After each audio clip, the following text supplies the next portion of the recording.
Hi guys, welcome all on your PDF platform and welcome all in first lecture of fluid mechanics. Okay, this is a lecture number 1. So today we are starting the fluid mechanics.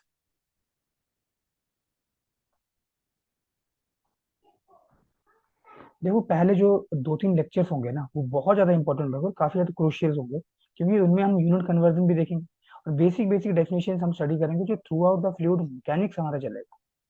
Fine, चलिए। तो syllabus की अगर मैं बात करूँ कि fluid mechanics में क्या क्या चीजें हैं, तो देखो ये जो फ्लूइड मैकेनिक्स है ना इसे हम 3 पार्ट में स्टडी करेंगे। 3 parts. We are going to study the fluid mechanics in the 3 part. पहला जो मेरा पार्ट है वो है फ्लूइड स्टैटिक वाला, that I have the fluid statics.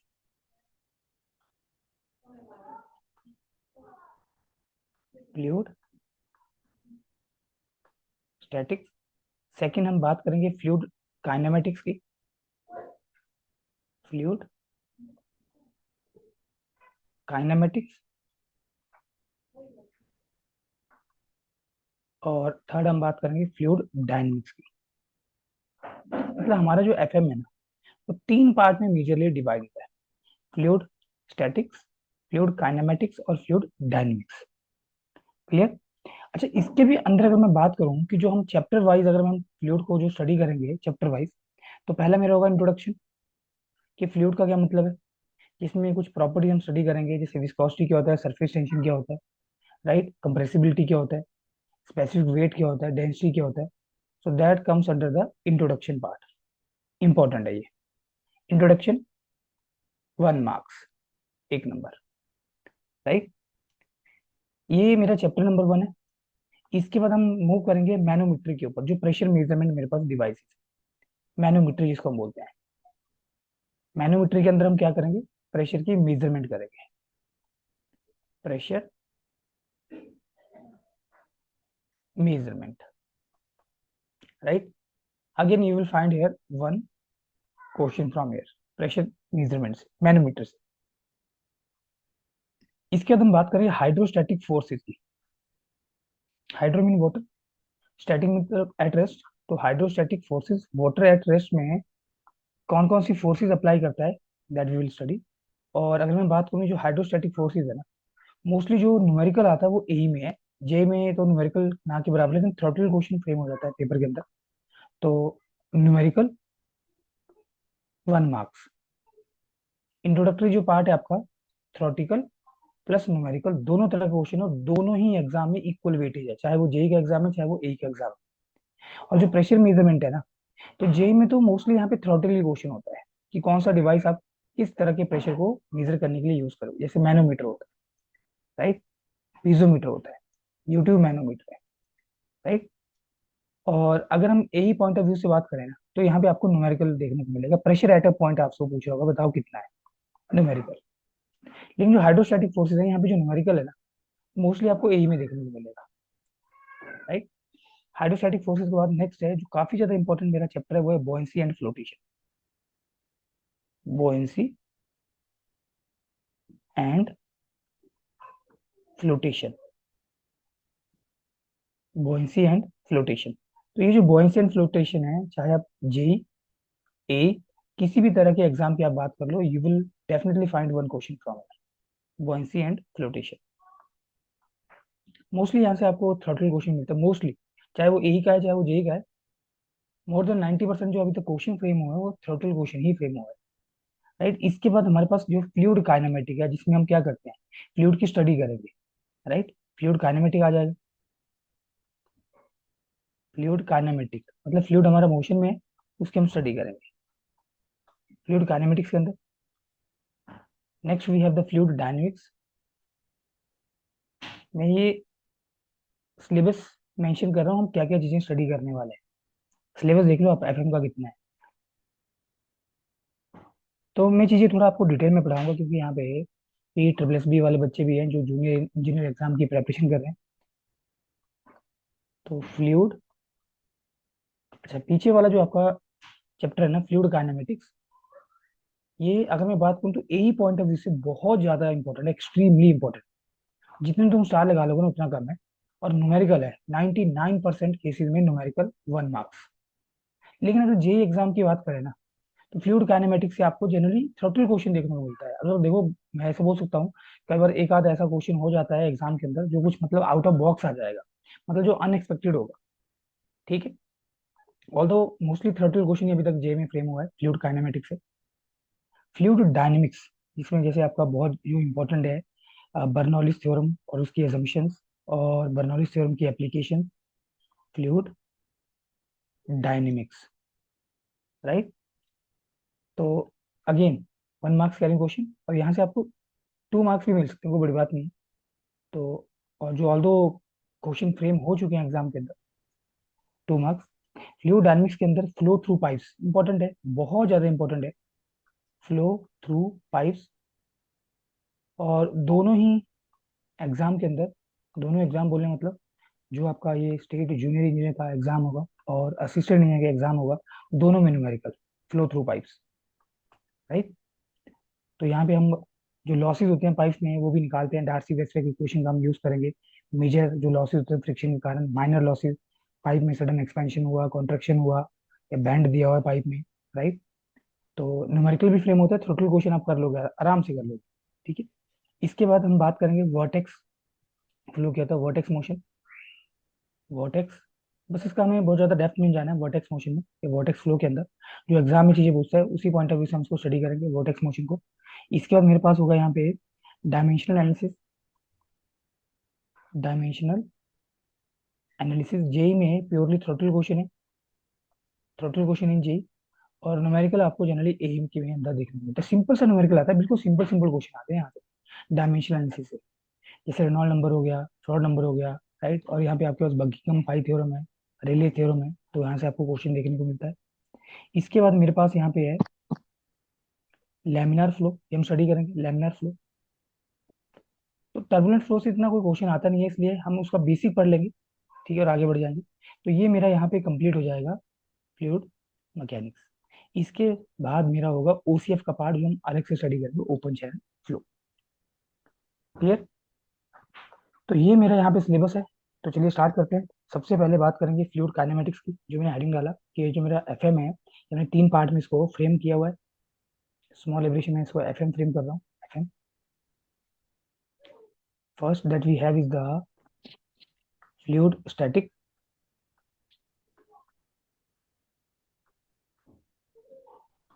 Fluid statics, fluid static का मतलब क्या है?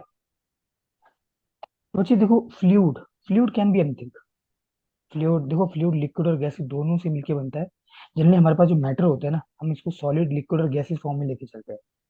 तो फ्लूइड वो सब्सटेंसेस होते हैं जो डिफॉर्म करते हैं continuously under the application of the shear force या tangential force, no matter how small it is. Fluid static अगर मैं बोलूँ यहाँ पे सिंपल भाषा में, अगर मैं यहाँ पे फ्रेम करूँ, तो जो बच्चे फ्लूइड स्टैटिक है, this is a study of fluid. I will tell you what is the meaning of fluid. Fluid static मतलब study of fluid at rest. Static का मतलब क्या होता है? At rest of fluid. I will tell you what is the meaning of fluid. Are you getting? Second, हमने बोला कि हमारे पास फ्लूइड काइनेमेटिक है। Second we have fluid kinematic. Fluid kinematic, तो फ्लूइड काइनेमेटिक्स में हम क्या करते हैं? फ्लूइड की मोशन को स्टडी करेंगे without considering the forces which causes motion in the fluid. मतलब जैसे मेरा जो फ्लूइड है ना, वो रोटेशनल मोशन के अंदर है, राइट। तो मैं वो फ्लूइड की रोटेशनल मोशन को ही यहाँ पे कंसीडर करूंगा। वो जो फ्लूइड रोटेशनल मोशन जा रहा है, ऐसे मान लो गोल गोल घूम रहा है, ऐसे वर्टेक्स टाइप का फ्लो है मान लो। अब ये फ्लूइड मेरा ऐसे क्यों घूम रहा है, मैं उन फोर्सेस की बात नहीं करूंगा। फ्लूइड जब कुछ इस तरह से रोटेट कर रहा है, क्या वो अपने सेंटर ऑफ मास के अबाउट घूम रहा है? Are you getting or not? या फ्लूइड आपका सेंटर ऑफ मास के अबाउट रोटेट नहीं कर रहा है, रोटेक्स फ्लो है। वर्टेक्स में भी आपका फ्री वर्टेक्स है, फोर्स वर्टेक्स है, rotational flow, irrotational flow, that we are going to study in the fluid kinematics. तो फ्लूइड काइनेमेटिक्स में we are going to study, study of fluid motion. हम fluid motion को study करेंगे। We are going to study the fluid motion, study of fluid motion without, without considering without considering forces which causes motion in it, मतलब वो forces की आपने बात नहीं करनी जिसके कारण आपका फ्लूइड मोशन में जा रहा है। और फ्लूइड डायनेमिक्स में देखो, मोशन को तो हम स्टडी कर ही चुके हैं। Are you getting? फ्लूइड का मोशन कैसा है हम स्टडी कर चुके हैं। तो फ्लूइड डायनेमिक्स के अंदर study of fluid motion with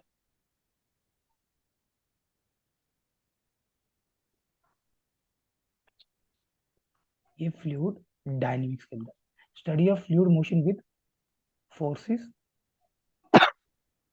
which causes motion in it. मतलब फ्लूइड डायनेमिक्स में आप उन फोर्सेस की भी स्टडी करोगे जिसके कारण आपका जो फ्लूइड है वो मोशन में जा रहा है। लेकिन काइनेमेटिक में ऐसा नहीं था। Are you getting? I hope you are getting. अब देखो, अगर मैं आपको मैं यहाँ पे लिख नहीं रहा हूँ, but I just want to discuss few thing. Can you tell me, क्योंकि आप इंजीनियर मैकेनिक्स पढ़ चुके हो, स्ट्रेंथ ऑफ मटेरियल आप पढ़ चुके हो, सो मेरे ख्याल से आप इसका आंसर कर सकते हो। Can you tell me what is mechanics? Are you able to tell me what is mechanics?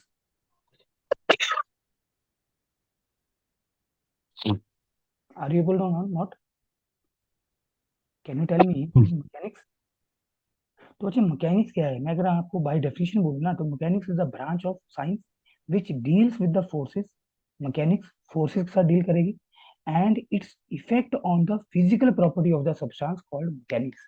Mechanics में आप क्या करते हो, चाहे वो इंजीनियरिंग मैकेनिक्स है, चाहे आपका वो मैकेनिक्स ऑफ सॉलिड है, या आपके पास वो मैकेनिक्स ऑफ फ्लूइड है, like fluid mechanics, right?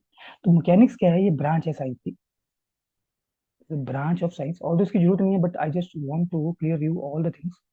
Mechanics is the branch of science which deals with, जिसका काम क्या है सिर्फ और सिर्फ फोर्सेस के साथ डील करना, विच deals with forces.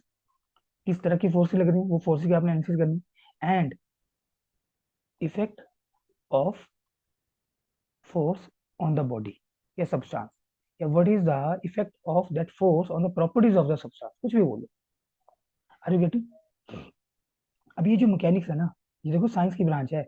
When this mechanics is applied to, when this mechanics is applied to rigid body, can you tell me what is rigid body? Are you able to tell me rigid body क्या होती है? देखो सोम rigid, हाँ जी बोलो, बोले बच्चे, rigid body क्या होती है? जैसे सर हमने सोम पढ़ी है उससे पहले हमने। सोम नहीं पढ़ी अभी? सर आपके रिकॉर्डेड लेक्चर पढ़े थे हमने। मतलब सोम नहीं पढ़े हो क्या?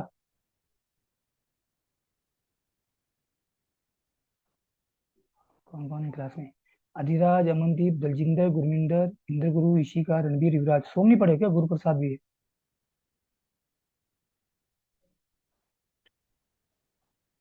अच्छा, मैकेनिक्स तो पढ़ लिए होंगे। करिए जी करिए। देखो, चलिए कोई बात नहीं, घबराओ मत। देखो, रिजिड बॉडी का मतलब है ये कोई आपके पास क्या है, कोई बॉडी है, इसको आप पकड़ के खींच रहे हो, तो is there any deformation in the body on the application of force? Rigid body में क्या होता है? रिजिड बॉडी में कोई भी डिफॉर्मेशन नहीं होती है। Are you getting? अगर आप इसको पकड़ के खींचते हो तो अगर इसमें डिफॉर्मेशन आएगा, that mean the permanent deformation. और जैसे आपने फोर्स हटाया तो बॉडी अपनी ओरिजिनल कन्फिगरेशन को रिगेन नहीं करेगी।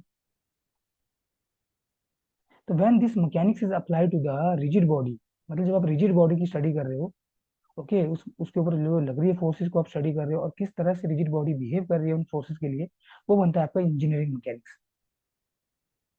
अब आई डोंट नो आपने इंजीनियरिंग मैकेनिक्स में क्या स्टडी किया है, लेकिन दैट इज इंजीनियरिंग मैकेनिक्स। इसमें आप क्या करते हो, जैसे कोई बॉडी है, आप इसके ऊपर फोर्स लगाते हो, व्हाट इज हैपनिंग, तो बॉडी डिस्प्लेस हो जाती है यहाँ से, उसकी शेप थोड़ी चेंज होती है। That is engineering mechanics. When this mechanics is apply to the flexible body, सोम तो पढ़े होंगे, जिन्होंने सोम पढ़ा है। जिन्होंने नहीं सोम पढ़ा है, सो अभी फिर से साइकिल में जब सोम चलेगा तब आप सोम पढ़े। When this mechanics is apply to the flexible body, flexible body का मतलब क्या है कि ये कोई बॉडी है, इसको पकड़ के खींचा तो इसकी लेंथ बढ़ गई, लेकिन जैसे आपने फोर्स को हटाया तो बॉडी ने फिर से अपनी ओरिजिनल कन्फिग्रेशन को रिगेन कर लिया। Are you getting? और ऐसा तभी होगा जब आपने force within elastic limit ही लगाया होगा। ऐसी बॉडी को क्या बोलोगे, फ्लेक्सिबल बॉडी। तो पूरा स्ट्रेंथ ऑफ मटेरियल इसी अजम्पशन के ऊपर है कि हमारी जो बॉडी है वो फ्लेक्सिबल है, और जो हम फ्लेक्सिबल बॉडी के ऊपर फोर्सेस जो लग रही हैं उनको स्टडी करेंगे, और वो फ्लेक्सिबल बॉडी उन फोर्सेस के रिस्पेक्ट में किस तरह से बिहेव करेगी, that is nothing but the mechanics of solid, जिसे आप स्ट्रेंथ ऑफ मटेरियल के नाम से भी जानते हो, मैकेनिक्स ऑफ सॉलिड, जिसे आप स्ट्रेंथ ऑफ मटेरियल सोम के नाम से जानते हो। मेजर सब्जेक्ट है सोम भी आपका। और when this mechanics is applied to fluid, जब ये मैकेनिक्स फ्लूइड को अप्लाइड की जाती है, then we have the fluid mechanics, मतलब हम फ्लूइड की स्टडी करेंगे। Are you getting? जब फ्लूइड के ऊपर कोई फोर्सेस लग रही होंगी तो उन फोर्सेस की तो स्टडी करोगे करोगे, तो फ्लूइड उन फोर्सेस के रिस्पेक्ट में किस तरह से बिहेव कर रहा है, उसकी कौन कौन सी प्रॉपर्टी में चेंज आ रहा है, we are going to study. Is it okay?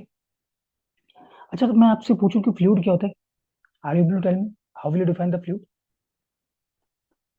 तो बच्चे मैं फ्लूइड को बोलता हूँ, ध्यान से सुना वर्ड टू वर्ड, मैं लिख रहा हूँ, मैं सिर्फ यहाँ पे चीजों को बोलूंगा। Fluids are the substances which can flow on the application of the shear stress। Fluids क्या है?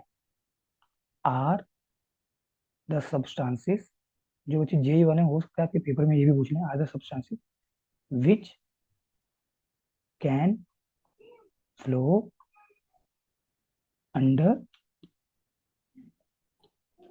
which can flow under the action of shear force और टेंजेंशियल फोर्स। shear force बोल दो या टेंजेंशियल फोर्स बोल दो, एक ही मतलब है, which can flow under the shear force और टेंजेंशियल फोर्स, नो मैटर कितना छोटा यहाँ पे shear force है, ब्रैकेट के अंदर लिखता हूँ, no matter how small is it, no matter how small it is. It बोले मतलब ये जो shear force या टेंजेंशियल फोर्स है, मतलब फ्लूइड्स वो सब्सटेंसेस हैं जो बहने की क्षमता रखते हैं। Fluids are the substances which can flow, जो बह सकते हैं basically, under the action of the word. भाई ऐसे सब्सटेंसेस जिनके ऊपर कोई फोर्स लगा, किस तरह का फोर्स, शियर फोर्स या टेंजेंशियल फोर्स, तो वो यहाँ पे मूव करना स्टार्ट कर दिया, डिफॉर्म होना स्टार्ट हो गए, और वो कंटिन्यूसली डिफॉर्म करते जाएंगे जब तक वो शियर फोर्स लगा होगा। समझ रहे बात को? अच्छा चलिए, तो मैंने यहाँ पे कुछ बेसिक्स और क्लियर करता हूँ पहले तो। एक तरफ मैं फ्लूइड कंसीडर कर रहा हूँ, एक तरफ मैं सॉलिड कंसीडर कर रहा हूँ। देखना जरा, मान लो मैंने यहाँ पे रखा सॉलिड। सॉलिड तो पता होगा सॉलिड क्या होता है, और ये मेरा फ्लूइड हो गया। फ्लूइड के अंदर आपका लिक्विड और गैस दोनों फॉल करती है। मैं आपको लिखा रहा हूँ सारी चीजें, घबराओ मत, ठीक है। ऑल्दो हम मैटर की तीन स्टेजेस देके चलते हैं, solid, liquid, gases, although plasma भी है, लेकिन हमारे कंसर्न के लिए नहीं। अच्छा, अगर मैं सॉलिड की बात करूँ ना, अब देखो जरा, ये मेरे पास कोई ऑब्जेक्ट है, ट्राई टू अंडरस्टैंड। ये मेरे पास क्या है, कोई ऑब्जेक्ट है, और मान लो मैंने इसको यहाँ से फिक्स कर दिया नीचे से, ये फिक्स है यहाँ पे, right, and I am applying a shear force या टेंजेंशियल फोर्स। अच्छा, shear फोर्स का मतलब क्या है, ये टेंजेंशियल फोर्स का मतलब क्या है? तो ये अगर मेरा ब्लॉक है यहाँ पे, ये बॉडी है, कुछ भी बोलो, या ऑब्जेक्ट बोलो, whatever you want to call it, ये कोई मेरे पास यहाँ पे ऑब्जेक्ट है, ब्लॉक है, कुछ भी बोलो, तो ये इसके सरफेस के ऊपर मैंने ना एक फोर्स लगाया, ये व्हाइट वाला चेक करना, ये जो एरो मैंने लगाया, और वर्क करना कि ये जो मैंने यहाँ पे एरिया फ्रेम किया ना, ये जो मैं रेड से हैच कर देता हूँ, ये वाला, ये जो मैंने व्हाइट वाला एरो लगाया, इस एरिया के ये पैरेलल है, टेंजेंशियल है। टेंजेंट का मतलब क्या है, जैसे सर्कल है, अगर आपने इस पॉइंट पे टेंजेंट ड्रॉ करना है, टेंजेंट को हिंदी में बोलते हैं स्पर्श रेखा, तो बस इसी पॉइंट को टच करते हुए लाइन आपने खींचनी है, इस कर्व को या इस सर्कल को इसी पॉइंट पे लाइन टच करनी चाहिए, बाकी कहीं टच नहीं करनी चाहिए, ये होता है टेंजेंट। हिंदी में हम इसको बोलते हैं स्पर्श रेखा। तो ये वाला जो आपका फोर्स है ना, which one force, this one force, ये इस कंसर्न एरिया के पैरेलल है, ये टेंजेंशियल है, इसलिए हम इसको बोले टेंजेंशियल फोर्स, या हम इसको बोलते हैं शियर फोर्स। ध्यान रखना, शियर फोर्स बोल दो, ये टेंजेंशियल फोर्स बोल दो, बात एक ही, ये मेरा area, this is my concern area, इसको हम शीयरिंग एरिया भी बोलते हैं, राइट। अब देखो, जब इस तरफ से फोर्स लगेगा ना, देन व्हाट विल हैपन, तो ये जो आपका ब्लॉक होगा ना, वो कुछ ऐसे टिल्ट होगा, ये कुछ ऐसे टिल्ट होगा, बॉटम से तो टिल्ट हो नहीं पाएगा क्योंकि फिक्स है बॉटम से। नाउ माइंड यू, जितना ये साइड, साइड बोलना मतलब जितना ये पॉइंट इधर से इधर गया है ना, जितना ये पॉइंट इधर से इधर शिफ्ट हुआ, उतना ही ये पॉइंट इधर से इधर शिफ्ट होगा, ये वाला येलो वाला, उतना ही ये पॉइंट यहाँ से यहाँ जाएगा। Try to understand. तो अल्टीमेटली जो मेरा ब्लॉक होगा ना, वो कुछ इस तरह से ये डिस्टॉर्ट हो जाएगा, लाइक दिस वन। इसकी शेप ना चेंज हो जाएगी, कुछ ऐसे जैसे हो जाएगा प्रैक्टिकली। Are you getting? और ये ऐसा क्यों हो रहा है? This is due to the application of this shear force. मेरे ख्याल से कुछ समझ में आ रहा होगा but I am trying to say here, right. ये है फाइनल ब्लॉक। अब इसमें क्या होता है बच्चे, कुछ इस तरह की जब फोर्स लग रही होती है ना, तो एक डायगोनल की लेंथ हमेशा बढ़ रही होती है। Are you getting? ये डायगोनल है, और दूसरे डायगोनल की लेंथ यहाँ पे घट रही होती है। Whenever the elements are under pure shear, तो इसके कारण डायगोनल टेंशन और डायगोनल कंप्रेशन आता है। ये मैंने आपको आरसीसी में भी बताया था, और ये बिल्कुल बेसिक है सोम का, स्ट्रेंथ ऑफ मटेरियल का। These are the diagonal. तो एक डायगोनल की लेंथ क्या होगी, कम हो जाएगी, और एक डायगोनल की लेंथ बढ़ जाएगी। तो फिलहाल मैं यहाँ पे स्ट्रेंथ ऑफ मटेरियल में नहीं जा रहा हूँ, अंडरस्टैंड करना चाहिए। तो यहाँ पे ये मान लो मेरा साइड इतना टिल्ट हो गया, लेट बी 5, इतने एंगल से टिल्ट हुआ। ये वाला जितना ये एंगल से टिल्ट हुआ बच्चे साइड, उतना ही ये एंगल से भी साइड टिल्ट होगा। ये भी 5 है, both are 5। Are you getting? अब ये जो shear फोर्स है ना, मान लो ये कांस्टेंट हमने लगाया है, कांस्टेंट shear फोर्स। अगर मैं इस shear फोर्स को हटा दूं यहाँ से, चलिए मैं फ्लूइड का भी साथ में एग्जांपल कंसीडर कर लेता हूँ। ये मानो सरफेस है कोई, मानो फ्लोर है, फर्श है, और इसके ऊपर ये पानी पड़ा हुआ है, ये वाटर है,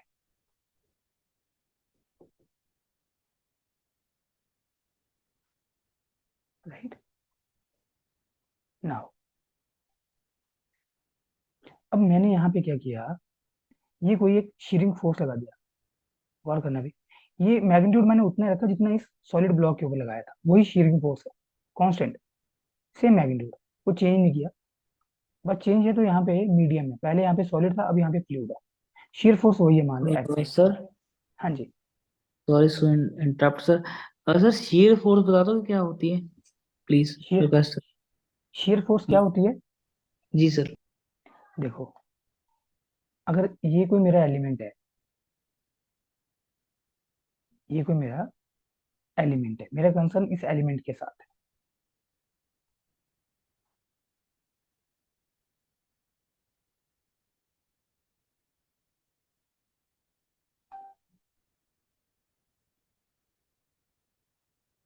अच्छा, मैंने यहाँ पे एक फोर्स लगा रहा हूँ, I am applying this force.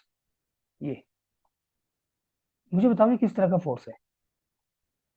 Sir ये जो पॉइंट पी लोड। है, पॉइंट लोड। और कंप्रेसिव हम्म, जो जो दिमाग में आ रहा है बोलते जाओ फटाक से। कंप्रेसिव अच्छा चलिए, तो बच्चे ये जो लोड है ना, इसको मैं बोलता हूँ एक तरह से नॉर्मल फोर्स है ये। क्या ये? Normal force. अच्छा, अब मैं इसको नॉर्मल फोर्स बोल रहा हूँ, तुम क्वेश्चन करोगे सर आपने shear फोर्स क्यों नहीं बोला? तो अगर मैं ये वाला एरिया कंसीडर करूंगा, इसके तो परपेंडिकुलर लग रहा है ना ये, मतलब जो कंसर्न एरिया है उसके परपेंडिकुलर है, तो नॉर्मल फोर्स है। अच्छा सर, क्या यही फोर्स मेरा shear फोर्स हो सकता है? ये हो सकता है। अब मैं बोलता हूँ इसको यहाँ से कट कर लो। अगर तुम इसको यहाँ से कट करते हो, जिसको हम बोलते हैं सेक्शन कंसीडर करना, लो यहाँ पे, ये मान लो मेरा यहाँ पे क्रॉस सेक्शन कुछ ऐसा हो गया। ध्यान से समझो जरा चीजों को, ऑल्दो ये सोम का बेसिक है, लेकिन समझो आप थोड़ा ध्यान से। मैंने इसको कट कर दिया यहाँ से, और कट कर दो। जब मैं इसको यहाँ से कट कर रहा हूँ ना, व्हाट इज हैपनिंग, ध्यान देना जरा। अब वही फोर्स जो है, क्या वो इस एरिया के, ये छोड़ रहा हूँ, थोड़ा डॉक्यूमेंट सेव कर रहा है, वही जो फोर्स है क्या वो इस एरिया के पैरेलल हो जाएगा? मैं थोड़ा सा फोर्स को भी आगे कर देता हूँ। फोर्स मैं वैसे लगा रहा हूँ, ऐसा नहीं मैं फोर्स चेंज कर रहा हूँ, उसका नेचर मैंने चेंज कर दिया। नहीं, फोर्स वही है, ये लो। अब लेकिन जब आपने सेक्शन कट कर दिया ना, अब फोर्स तो वैसे लग रहा है ना, ये इस एरिया की तो परपेंडिकुलर है, ऊपर वाला ये जो व्हाइट वाला है, लेकिन ये रेड वाले के तो अलोंग हो गया क्या? तो बच्चे ये इस एरिया के लिए एक टेंजेंशियल फोर्स हो गया। This is kind of the tangential force. और यही फोर्स ऊपर वाले एरिया के लिए क्या बन गया? नॉर्मल फोर्स बन गया। Are you getting or not? Are you getting or not? तो मैंने यहाँ पे जो फोर्स लगाया है ना, अगर मैं ऊपर वाला एरिया कंसीडर करता हूँ जिसको मैंने रेड से हैच किया, तो उसके अलोंग ये पैरेलल, ये टेंजेंशियली मैंने एक फोर्स लगाया जिसको मैं बोलता हूँ शीरिंग फोर्स। वो सेक्शन को क्या करवाएगा? शीयर करवाएगा। Is it okay? अच्छा, जैसे ये वाटर है, देखो जरा, ये पानी है इधर। अब पानी का जो सरफेस है ना, वहां पे तुम क्या करो? सेम एग्जांपल, तुम एक कागज की बोट बनाओ मान लो ऐसे, और उसको तुम धक्का दे दो, तो क्या होगा, ये जो कागज की बोर्ड का जो बेस होगा वो वाटर के कांटेक्ट में आएगा और कुछ ऐसे यहाँ पे एक फोर्स लगा रहा होगा along the surface of the water, तो वो टेंजेंशियल फोर्स लग रहा है, शेयरिंग फोर्स लग रहा है वो। समझ रहे हो बात को? आर यू गेटिंग और नो? तो मेरे ख्याल से क्लियर हो गया होगा शेयरिंग फोर्स या टेंजेंशियल फोर्स क्या होता है। जो सेक्शन को शेयर करवाएगा। अब शेयरिंग फोर्स लगने से ना, हमेशा ध्यान रखना, शेप चेंज हो जाती है। लेकिन नॉर्मल फोर्स लगने से शेप चेंज नहीं होती, उसमें आपका वॉल्यूम बढ़ जाता है, लेकिन शेयर फोर्स लगने से वॉल्यूम चेंज नहीं होता कभी, अगर आपने सो में पढ़ा है। तो देखो ये वाटर है, आ जाओ वापिस आ जाओ, ये वाटर है। ठीक, ऑल्दो मैं फ्लूइड की बात कर रहा हूँ तो मैं इसको वाटर ना बोल के फिलहाल मैं इसको फ्लूइड रहने देता हूँ, कि वाटर में हम स्पेसिफिक हो जाएंगे, हम लिक्विड की बात कर रहे हैं, ये फ्लूइड है। और मैंने ये फोर्स लगाया, मेरा ये जो एलिमेंट है ना, पहले मान लो यहाँ पे था ये पॉइंट 1, जो टॉप सरफेस में पॉइंट 1 फ्लूइड का, और ये मैंने एक शेयर फोर्स लगाया, कांस्टेंट शेयर फोर्स, मैं इसको ना तो बढ़ा रहा हूँ ना उसकी वैल्यू घटा रहा हूँ, ये ध्यान, ये उतना ही शेयर फोर्स है जितना यहाँ पे लगाया था, कांस्टेंट बोलते हैं उसको भी लोग, कंफ्यूज मत होना। सेम मैंने शेयर फोर्स यहाँ पे लगाया पानी के ऊपर। तो बच्चे ये जो मेरा मॉलिक्यूल 1 है ना, ये विद रिस्पेक्ट टू टाइम अपने आप ही अभी यहाँ पे, फिर यहाँ पे आएगा, फिर यहाँ पे आएगा, फिर यहाँ पे आएगा, जब तक ये शेयर फोर्स लगा होगा ये मॉलिक्यूल कॉन्टिन्यूसली डिफॉर्म होता रहेगा, अगर ये वाटर मॉलिक्यूल है, ये फ्लूइड मॉलिक्यूल है, फ्लूइड में आपकी गैस भी आती है। तो अगर मान लो मैं इसका एक बेस फिक्स कर दूं, फॉर एग्जाम्पल ये स्टार्टिंग पोजीशन, इसके रिस्पेक्ट में ये देखो, ये वाटर मॉलिक्यूल 1 यहाँ पे गया, ये वाटर मॉलिक्यूल यहाँ पे गया, अगर मान लो मैं इसको वाटर बोल दूं फॉर एग्जाम्पल, ये वाटर मॉलिक्यूल यहाँ पे चला गया, ये वाटर मॉलिक्यूल यहाँ पे चला गया। अब देखो इनिशियली ये जो मेरा मॉलिक्यूल है इसने कितना एंगल बनाया यहाँ पे, मान लो थीटा 1 हो गया फॉर एग्जाम्पल, ये कितना, ये थीटा 2 हो गया, ये कितना, ये थीटा 3 हो गया। तो क्या कॉन्टिन्यूसली ये जो एंगल है वो चेंज होते जा रहा है क्या? Are you getting? कॉन्टिन्यूसली ये जो एंगल है क्या वो चेंज होते जा रहा है? किसके साथ चेंज हो रहा है? टाइम के साथ चेंज हो रहा है, जब तक शेयर फोर्स लगा रहेगा, लेकिन ऐसा सॉलिड में नहीं होता है। जैसे आप यहाँ पे शेयर फोर्स हटा दोगे ना, जैसे आप यहाँ पे शेयर फोर्स हटा दोगे तो ये जो सॉलिड है ना, ये फिर से अपनी ओरिजिनल कन्फिगरेशन को रीगेन कर लेगा, ये बक्सा फिर से अपनी ओरिजिनल पोजीशन पे आ जाएगा, जैसे भी इसकी शेप थी ऐसे बनाई थी। अब तुम बोलोगे ऐसे कैसे पॉसिबल सर, फोर्स लगाया इसकी शेप डिस्टॉर्ट होगी तो कैसे आया वापिस से? क्योंकि हमने माना है बच्चे, हमारा जो सोम का बेसिक assumption है वो यही है, हमारी जो बॉडी है वो फ्लेक्सिबल है, फोर्स लगाया बॉडी डिफॉर्म होगी, जैसे फोर्स को हटाया सारा का सारा डिफॉर्मेशन आपका डिसअपियर हो गया, आपने जो फोर्स लगाया वो विद इन इलास्टिक लिमिट है। लेकिन यहाँ पे भी फोर्स आपने विद इन इलास्टिक लिमिट ही लगाया है, लेकिन यहाँ पे वाटर मॉलिक्यूल कॉन्टिन्यूसली आपके डिस्प्लेस ही होते जाएंगे, डिफॉर्म होते जाएंगे। तो अगर मैं फोर्स हटा दूं ना, तो वाटर के पास, ये खासकर फ्लूइड के पास ऐसी मेमोरी नहीं है उसको फिर से अपनी ओरिजिनल पोजीशन रीगेन करनी है, बट सॉलिड हैज मेमोरी। ऐसा बोल सकता हूँ कि fluid is zero memory substance. Are you getting? देखो ये बेस है तो थोड़ा धीरे धीरे आपने चीजें समझते चलना है, कहीं अगर आपको डाउट लगेगा, कुछ चीज समझ में नहीं आ रही हो तो आपने पूछना है। मैं फिर से बोल रहा हूँ कि अगर मैं इस शेयर फोर्स को हटा दूं, इस शेयर फोर्स के कारण बच्चे जो शेयर स्ट्रेस आता है वो होता है टाउ, सिंबल होता है उसका टाउ, नाम सुना होगा आप लोगों ने शेयर स्ट्रेस, शेयर स्ट्रेस। तो ये क्या होता है बच्चे, ये shear force upon shearing area होता है। शीयरिंग एरिया कुछ नहीं है, ये जो फोर्स लग रहा है ना, ये उस एरिया के पैरेलल है, ये टेंजेंशियल है, बस। शेयर फोर्स को अगर मैं कैपिटल एफ बोल दूं, और ये जो एरिया है मेरा रेड वाला जो हैच किया, इसको अगर मैं कैपिटल ए बोल दूं फॉर एग्जांपल, तो shear force upon this area is nothing but shear stress. Force का यूनिट क्या होता है? न्यूटन। एरिया किस में होगा? मीटर स्क्वायर में। ये शेयर स्ट्रेस हो गया। अब मैं बोल रहा हूँ जैसे आपने ये शेयर फोर्स हटाया, सॉलिड अपनी ओरिजिनल कॉन्फ़िगरेशन को फिर से रीगेन कर लेगा, लेकिन फ्लूइड में ऐसा नहीं होगा, राइट? तो यहाँ पे मैं ये भी बोलता हूँ, देखो सॉलिड के अंदर क्या होता है, अगर आपने कभी कुछ ऐसा पढ़ा है सोम के अंदर, नहीं पढ़ा है तो आप पढ़ोगे सोम में बच्चे, ये मैं बात कर रहा हूँ in solid, in solids, this tau is the shear stress is directly proportional to the shear strain। ये phi होता है shear strain। what is phi? Phi is the shear strain। लेकिन लिक्विड या फ्लूइड्स के अंदर, so let me correct myself, in fluids this shear stress tau is directly proportional to rate of shear strain d phi upon dt। मतलब ये जो angle है ना continuously deform होता है, चेंज हो रहा है, थीटा 1 थीटा 2 थीटा 3 या फाई 1 फाई 2 फाई 3 फाई 4, और रिस्पेक्ट टू टाइम ही चेंज हो रहा है। तो इसे हम बोलते हैं rate of change of shear strain, d phi upon d t क्या होता है? Rate of change of shear strain, ये ध्यान रखना।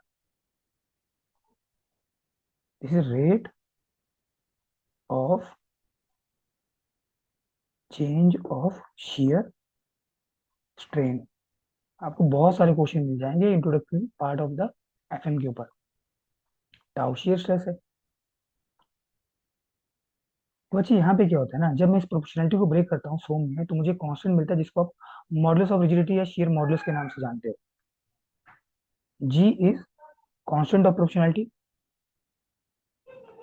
Constant of proportionality known as modulus of rigidity और shear modulus। ठीक है, इसी का नाम है ये। अगर निकालना हो तो कैसे निकालोगे, ये आप सारी चीजें ना सोम में पढ़े होंगे। नहीं पढ़ा है, मैं फिर से बोल रहा हूँ, पढ़ोगे सोम में। तो जी निकालना हो तो कितना हो जाएगा, टाउ अपॉन फाइव हो जाएगा क्या। टाउ क्या होता है, shear स्ट्रेस, और फाइव क्या है, shear स्ट्रेन। स्ट्रेन का तो कोई यूनिट होता ही नहीं, तो मुझे इस मॉडुलस ऑफ रिजिडिटी का वही यूनिट है जो स्ट्रेस का यूनिट है, जनरली मेगा पास्कल। राइट, या न्यूटन पर मीटर स्क्वायर, जिसको हम पास्कल बोलते हैं। एक न्यूटन पर मीटर स्क्वायर एक पास्कल के बराबर होता है। ठीक है, ये ध्यान रखना आप। अब मुझे बताओ, ये इतना समझ में आया? ये जो अभी हम चीजें डिस्कस कर रही, यस ये कुछ सर। समझ में आया? चलिए, अब देखो एक वर्ड और आता है, फ्लूइड कॉन्टिनम। जे में पूछता है इतनी छोटी छोटी चीजें, फिर से बोल देता हूँ। ए में तो कभी नहीं पूछता जैसे फ्लूइड कॉन्टिनम क्या है, या जो आपका मॉडुलस ऑफ रिजिडिटी है ये क्या है बेसिकली। इसको मॉडुलस ऑफ रिजिडिटी या शियर मॉडुलस के नाम से जानते हैं, दोनों लिखते हैं यहाँ पे, मॉडुलस ऑफ रिजिडिटी और शियर मॉडुलस। ये मॉडुलस है इधर ना।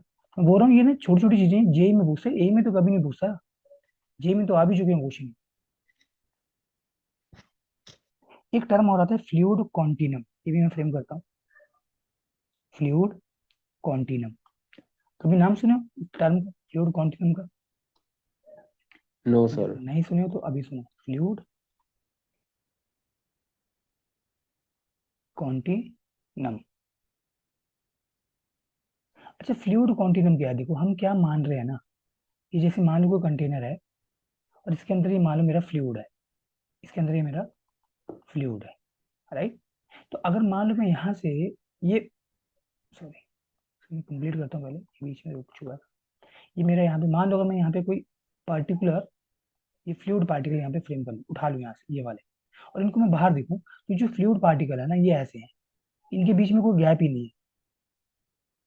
अच्छा मुझे बताओ, मैं सिर्फ आपको देखो थोड़ा और एग्जांपल दे रहा हूँ, अगर ये पानी है तो वाटर मॉलिक्यूल के बीच में कोई गैप होगा कि वो बिल्कुल पास पास होंगे ऐसे, क्या लगता है आप लोगों को? सर कोल कोल ही होंगे, पास पास ही होंगे। कोई गैप नहीं होगा। No sir. अगर बच्चे गैप नहीं होता तो मछली पानी में जिंदा नहीं रह पाती। जो फिश होती है ना, वो अपने गिलफड़ों के थ्रू ही जो पानी में ऑक्सीजन ब्रीथ वगैरह करती है ना, उनको लेती है वो। समझ रहे हो, मतलब गैप तो होगा ना, गैप तो रहेगा। वाटर के अंदर भी यहाँ पे क्या है ना, कुछ हद तक यहाँ पे आपको गैप होता है। लेकिन हम क्या मान के चलें, जो वाटर मॉलिक्यूल्स हैं, एग्जांपल ले रहा हूँ वाटर मॉलिक्यूल, ऑल्दो हम फ्लूइड की बात कर रहे हैं। तो अगर आप एक वाटर मॉलिक्यूल या फ्लूइड मॉलिक्यूल उठाओगे, उसके बिल्कुल आगे दूसरा है, उसके आगे तीसरा है, उसके आगे चौथा, मतलब कोई गैप ही नहीं है। ऐसी दुनिया में कोई भी चीज नहीं है जो इस तरह से कॉन्टिन्यूटी में हो। गैप तो मिलेगा मिलेगा आपको, वॉइड्स मिलेंगे मिलेंगे। ऐसी इस जगत में कोई चीज नहीं है संसार में। तो ये जो फ्लूइड कॉन्टिनम का कंसेप्ट है, एक हाइपोथेटिकल कंसेप्ट है ये। इसमें आपको बस ये चीज ध्यान रखनी है कि हम क्या कंसीडर कर रहे हैं फ्लूइड कॉन्टिनम के अंदर, कि मेरा जो inter molecular distance between the particles है ना, मतलब पार्टिकल टू पार्टिकल के बीच में जो डिस्टेंस है, वो इतना छोटा है, जिसे हम ये मान के चलते हैं कि एक मॉलिक्यूल के सामने ठीक आगे दूसरा मॉलिक्यूल प्रेजेंट है। There is no vacant space, कोई भी यहाँ पे खाली जगह नहीं है। Are you getting or not? अच्छा मुझे एक चीज बताओ जरा, ये जैसे वो कंटेनर है, इसके अंदर पानी है, पूरा पानी से भरा हुआ है, तो आपको क्या लगता है कि सारे के सारे यहाँ पे वाटर मॉलिक्यूल होंगे, कोई एयर मॉलिक्यूल नहीं होंगे इसके अंदर? क्या लगता है आपको? अरे बता दो, जो और लगता सर है बताओ। देखने से तो यही लगता है कि नहीं होंगे, प्रूफ अरे कैसे नहीं करेंगे। देखना है ना, अरे सोचो जरा, ये मछली है कैसे जिंदा रहेगी भाई, ये तो मर जाएगी अंदर। समझ लो बात को। अब हम डेप्थ में स्टडी कर रहे हैं, ऊपर ऊपर से कुछ भी स्टडी नहीं करेंगे, डेप्थ में स्टडी करेंगे, और जब डेप्थ में स्टडी करोगे और पेपर में उतरोगे ना तो एग्जाम में तुम्हें हिला नहीं पाएगा। समझे बात को? तो ये ऐसी कोई भी चीज नहीं है संसार के अंदर जिसमें वर्ड्स ना हो, राइट?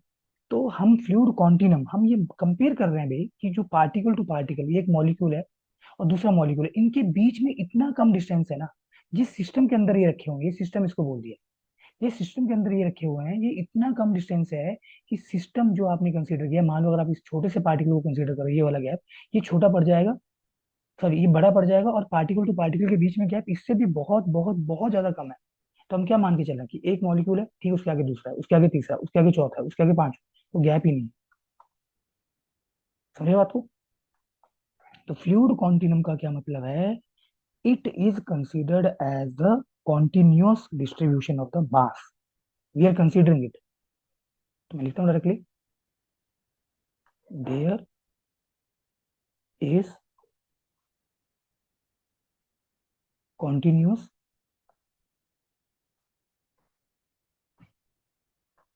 distribution of mass. और ऐसा कभी रियलिटी में पॉसिबल नहीं होता है, राइट? और इसी को हम बोलते हैं यहाँ पे continuum. This is nothing but the fluid continuum. Clear हो गया मेरे ख्याल से? इतना डाटा काफी है इसके अंदर, फ्लूइड कॉन्टिनम के अंदर। नेक्स्ट मैं यहाँ पे बात करता हूँ फ्लूइड प्रॉपर्टी की। अब आ जाओ जरा टॉपिक के ऊपर, फ्लूइड प्रॉपर्टी। तो फ्लूइड फ्लूइड मैं आपको बता चुका हूँ, एनीथिंग सब्सटेंस या any substance that can flow under the application of the small shearing force, tangential force is nothing but fluid, वही तो है फ्लूइड। अब मैं फ्लूइड की बात करूँ तो फ्लूइड में आपका गैस भी आता है और फ्लूइड में आपका लिक्विड भी आता है। It containing the both liquid and gas. ये ध्यान रखना, दोनों से मिलकर यहाँ पे क्या बना है? फ्लूइड बना है, राइट? चलिए, जो प्रॉपर्टी है ना फ्लूइड की, पहली प्रॉपर्टी है density, one by one. Important है, ये बेस बन रहा है आपका। और मेरे ख्याल से पहले जो 2 या 3 लेक्चर्स होंगे ना, उनमें अगर बेस बन गया तो आगे दिक्कत नहीं आएगी, अगर वो तो लेक्चर छोड़े तो आगे प्रॉब्लम आएगी। क्वेश्चन था। हेलो। बोलो, हाँ बोलो बच्चे। सर विस्कोसिटी की बात हम गैस में करेंगे या उसमें लिक्विड में? विस्कोसिटी की बात मतलब गैस में तो नहीं करेंगे सर हम? क्यों नहीं करेंगे? गैस में क्या वही दिक्कत है? तो पूछ रहा हूँ सर आपसे। दोनों में करेंगे, अभी रुक जाओ, पेशेंस, हम आएंगे विस्कोसिटी के ऊपर। और गैस की भी विस्कोसिटी होती है और लिक्विड की भी विस्कोसिटी होती है, जी सर, जी सर। दोनों की होती है ना। मैं पहले बात कर रहा हूँ यहाँ पे डेंसिटी की। नाम सुना डेंसिटी? डेंसिटी है जिसको हम यहाँ पे मास डेंसिटी के नाम से भी जानते हैं। देखो मेरी क्लास में ना घबराने की जरूरत नहीं है, मैं सब कुछ तुम्हें बताऊंगा, सब कुछ बता डालूंगा, कुछ भी नहीं छोड़ूंगा। अब तुम्हारे ऊपर डिपेंड करेगा कि तुम कितनी चीजें यहाँ पे याद रख पाते हो। डेंसिटी का सिंबल होता है रो, डेंसिटी का सिंबल है रो, इसको आप मास डेंसिटी भी बोलते हो, ठीक है? और अगर बच्चे मैं इसको डिफाइन करूँ तो this is the ratio of density, mass density is the ratio of mass of fluid to volume of fluid. तो इसको कुछ ऐसे भी लिख सकता हूँ, I can write it like this one also. Density is defined as mass of a fluid, mass of a fluid per unit volume, पर unit volume. ध्यान से सुनो जरा, डेंसिटी को आपने क्या बोला, दैट इज, या मास डेंसिटी को आपने क्या बोला? ये रेशियो है क्या, मास ऑफ फ्लूइड, ये लिखियो ना, mass of fluid to volume of fluid, ये लिखा आपने। तो मास का यूनिट क्या होता है, कोई बता सकता है? मास का यूनिट होता है केजी, एसआई के अंदर। और वॉल्यूम किसमें होता है? वॉल्यूम होता है क्यूबिक मीटर के अंदर, ऐसा यूनिट बन जाएगा, राइट? तो फिलहाल मैं इसको हटा देता हूँ। अब देखो जरा, ये मेरे पास कोई कंटेनर है, this I have a container, और इसका वॉल्यूम मैं बोल देता हूँ 2 क्यूबिक मीटर है। 2 क्यूबिक मीटर छोटा वॉल्यूम नहीं होता। जो घरों में 1000 लीटर कैपेसिटी वाली जो टंकी है ना, उसका वॉल्यूम होता है 1 क्यूबिक मीटर। मतलब 2 क्यूबिक मीटर कितना, 2000 लीटर हो गया क्या? क्यूबिक मीटर है, सॉरी, क्यूबिक मीटर वॉल्यूम का यूनिट है और लीटर भी वॉल्यूम का यूनिट है। तो यहाँ पे ये मेरे पास मान लो यहाँ पे कोई फ्लूइड है, फ्लूइड मान लो पानी है, समझ रहे हो बात को? अच्छा ये वॉल्यूम कितना है, 2 क्यूबिक मीटर। अच्छा मुझे यहाँ पे जो मास मिला फॉर एग्जाम्पल, वो मुझे मिला यहाँ पे 2200 किलोग्राम। समझ रहे हो? मैं जस्ट ये एग्जांपल कंसीडर कर रहा हूँ, इसमें कोई लॉजिक नहीं है, 2200 कहाँ से आया, 2 क्यूबिक मीटर कहाँ से। अभी हम देखेंगे कि वाटर की डेंसिटी कितनी होती है। तो अगर मैं लिखूंगी मेरे पास मास कितना आ रहा है 2200, ये टोटल मास है क्या, और वॉल्यूम कितना है, टोटल वॉल्यूम कितना है 2 क्यूबिक मीटर। तो आपने बोला density defined as mass of fluid per unit volume, मतलब यूनिट वॉल्यूम में कितना होगा, तो यूनिट वॉल्यूम कितना होगा, 2 × 2, मतलब अगर 2 क्यूबिक मीटर में 2200 केजी मास है तो 1 क्यूबिक मीटर में कितना होगा, तो 2200 को 2 से भाग कर दो, 1100 हो गया क्या। तो हमेशा यूनिट वॉल्यूम के अंदर जो भी टोटल वॉल्यूम गिवन होगा, उसमें जो भी आपको टोटल मास गिवन होगा, तो आप उस टोटल मास को उस टोटल वॉल्यूम से भाग करो, आपको यूनिट वॉल्यूम के अंदर मास मिल जाएगा। Are you getting or not, are you getting or not? तो I hope you are getting. तो मैं सीधे यस यहाँ पे सर। फ्रेम कर सकता हूँ कि ये जो आपका डेंसिटी बोल दो या मास डेंसिटी बोल दो, सिंबल एस करो, तो उसको मैं डायरेक्टली लिख सकता हूँ यहाँ पे मास अपॉन वॉल्यूम का रेशियो।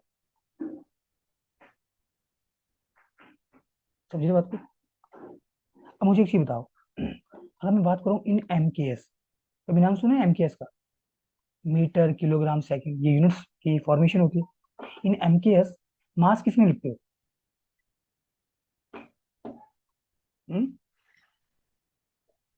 एमकेएस यूनिट में, अरे मास किस में होता है, किलोग्राम। किलोग्राम के अंदर। क्योंकि एमकेएस का मतलब ही है ना, एम हो गया मीटर, के हो गया किलो के लिए, और एस हो गया सेकंड टाइम के लिए, राइट। जस्ट होल्ड ऑन थोड़ा सा ही, सर मास और वेट में कैसे डिफरेंशिएट करेंगे हम? आएंगे अभी हम, बस बने रहो, just sit and relax and enjoy the session. बस देखना ये कहानी चल रही है अब तो। अब देखो इन एमकेएस, एम तो हो गया यहाँ पे मीटर, के हो गया किलोग्राम, एस हो गया सेकंड, तो एमकेएस के अंदर मास होगा केजी में और वॉल्यूम होगा क्यूबिक मीटर के अंदर। और सेम ये एसआई यूनिट के अंदर भी होता है, आप एसआई यूनिट में भी यही बोलते हैं, एसआई में भी यही है, KG per cubic metre, right. अच्छा अगर मैं बात करूं इन सीजीएस, इसका भी नाम सुना होगा सीजीएस, सीजीएस, सी का है मीनिंग सेंटीमीटर, जी हो गया ग्राम, एस हो गया सेकंड। तो बच्चे यहाँ पे तुम खुद देखो, अब तुम्हारा जो मास है ना वो ग्राम में जाएगा, आर यू गेटिंग, ग्राम।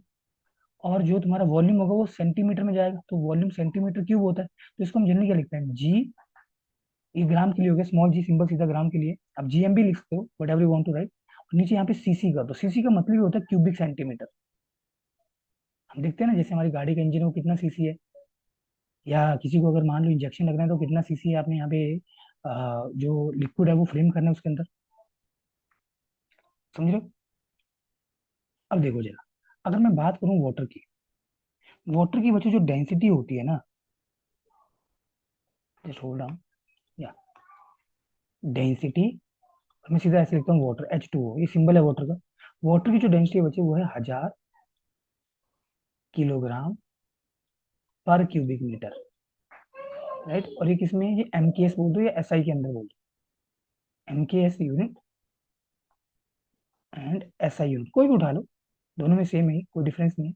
तो ये जो बचे यहाँ पे डेंसिटी ऑफ वाटर है ना, 1000 केजी पर क्यूबिक मीटर, तो ये है basically at temperature 4 degree Celsius. ये आपसे कई बार पूछता है पेपर के अंदर कि ये जो वाटर की डेंसिटी है 1000 केजी पर क्यूबिक मीटर, ये कितने टेम्परेचर के ऊपर है, तो आंसर है यहाँ पे 4 डिग्री सेल्सियस के ऊपर। ये बहुत पहले इंजीनियरिंग सेल्सियस के अंदर पूछा हुआ थ्योरेटिकल क्वेश्चन था, एट 4 डिग्री सेल्सियस। अगर आपसे कभी कोई पूछे क्या डेंसिटी ऑफ वाटर कांस्टेंट है, तो आप तुम बोलो नहीं, डेंसिटी ऑफ वाटर कांस्टेंट नहीं है, वो तो वेरी करता है टेम्परेचर के साथ, टेम्परेचर के बढ़ने और घटने से डेंसिटी ऑफ वाटर में वेरिएशन होता है। लेकिन जो वेरिएशन आ रहा है वो बहुत ही कम है, इसलिए हम वाटर को ना एक आइडियल फ्लूइड मान के चलते हैं। हम पढ़ेंगे आगे चल के कि आइडियल फ्लूइड क्या होते हैं, जो रियलिटी में एग्जिस्ट नहीं करते हैं, लेकिन जिनकी डेंसिटी, विस्कोसिटी के अंदर बहुत ही माइन्यूट सी चेंजेस हैं विद टेम्परेचर चेंजेस, उन्हें हम आइडियल फ्लूइड मान के चलते हैं। लाइक वाटर हो गया, मेरा यहाँ पे एयर हो गया, कैलकुलेशन के लिए हम इनको आइडियल फ्लूइड लेके चलते हैं, राइट। अच्छा अगर मैं बात करूँ इन सीजीएस, देखना जरा सीजीएस का मतलब क्या है, मैं फिर से फ्रेम करता हूँ, सी हो गया सेंटीमीटर, सीएम हो गया सेंटीमीटर, जी हो गया ग्राम, और एस हो गया सेकंड।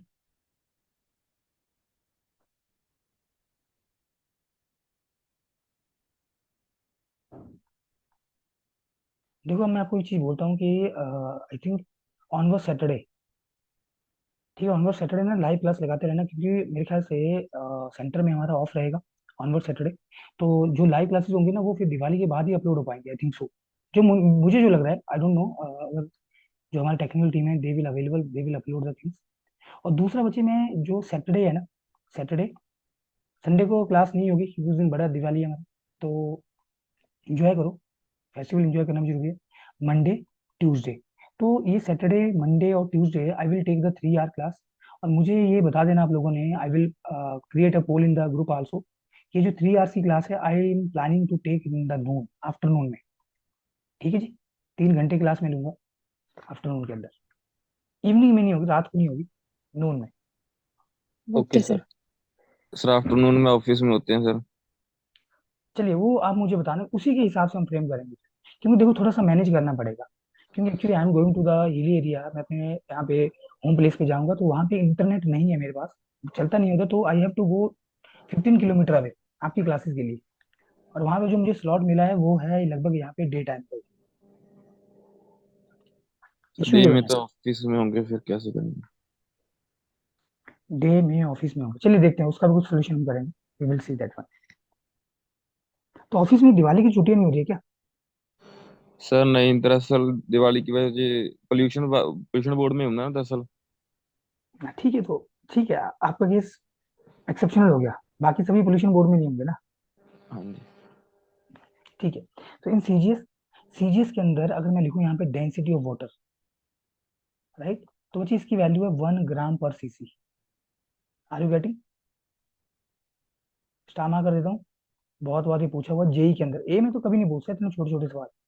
एग्जामिनर को पता है, जो एसडीओ के एग्जाम की प्रेपरेशन कर रहा है, जो एसडीओ लगना चाहता है सर किसी ये स्टेट के दोबारा अंदर, बता उसको दो पता है। प्लीज। फिर से बोलो बच्चे। सर 1 ग्राम पर सीसी, ये दोबारा बता दो सर। आ रहा है, आ रहा है, सुनते जाओ। मैंने बोला है, मैं कोई भी चीज नहीं छोड़ूंगा। जब मैं बोलूंगा ना आप पूछो कमेंट, तब कमेंट करो और बताओ कि सर ये क्या हुआ, मुझे समझ में नहीं आया। ये देखो जरा, ये डेंसिटी ऑफ वाटर आपने लिखा, बस इसी के ऊपर आ रहा हूँ बच्चे। यह 1000 किलोग्राम पर क्यूबिक मीटर है ना। अब मुझे बताओ कि अगर आप सीजीएस यूनिट में लिखना चाहते हो तो मास किस में होगा? मास किस में होगा? मास तो ग्राम में होगा ना। ये जो ग्राम है ये तो मास का यूनिट है। तो 1 किलोग्राम में कितना ग्राम होता है बता सकते हो? 1000 तो वैसे ही, अरे बोल दो, 1 किलोग्राम में कितना ग्राम होता है? 1000 होता है क्या? 1000 ग्राम। 1000 ग्राम। ये है छोटी छोटी चीजें जिनके ऊपर आपको वर्क करना है, अगर पता नहीं है, क्योंकि यही चीजें हैं सर जो आपको। इसमें, हेलो सर। हाँ जी, हाँ जी। तो सबसे बड़ा डाउट ना इसमें ये था कि स्पेसिफिक ग्रेविटी जो आपने बताया था मुझे, कहाँ बताया बच्चे आपकी स्पेसिफिक ग्रेविटी? ग्रेविटी सर नहीं क्लास पता। टेस्ट में मतलब स्पेसिफिक ग्रेविटी मतलब कि हमारा जो हम वाटर के वेट पे डिवाइड करते थे, तो उसमें सबसे बड़ा डाउट मुझे ये था कि 1000 ग्राम में करना था या 1 में करना था। किस वाले चैप्टर में बताया है?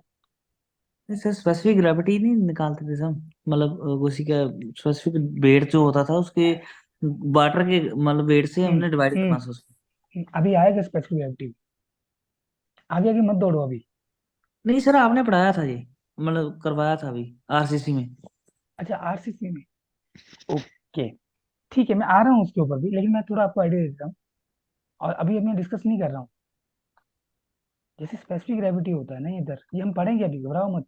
ये या तो तुम density of substance to density of water का रेशियो लिख लो, या तो तुम यहाँ पे unit weight of substance to unit weight of water का रेशियो लिख लो। क्या दिक्कत है? कुछ भी लिख लो, हम्म। राइट। हम प्रूव करेंगे ये चीजें, घबराओ मत। We will prove each and everything. जी सर, बस, जी सर। ठीक है। बस थोड़ा सा ना पेशेंस बना के रखनी है, बस बाकी तुम मेरे ऊपर छोड़ दो। अब देखो जरा, मैं ये बोल रहा हूँ कि 1 किलोग्राम में 1000 ग्राम होता है क्या? अब मुझे बताओ कि 1 मीटर में कितना सेंटीमीटर होता है? ओ। सो। 1 मीटर में 100 सेंटीमीटर होता है क्या? हाँ जी। और मुझे बताओ 1 सेंटीमीटर में कितना होता है? 10 mm। 10 होता है क्या? मुझे बताओ कि 1 इंच में कितना सेंटीमीटर होता है? Two two point point five five four 25, हाँ, सेंटीमीटर होता है। 2.5 ये और। लिखना होगा तो 25.4 हो गया क्या?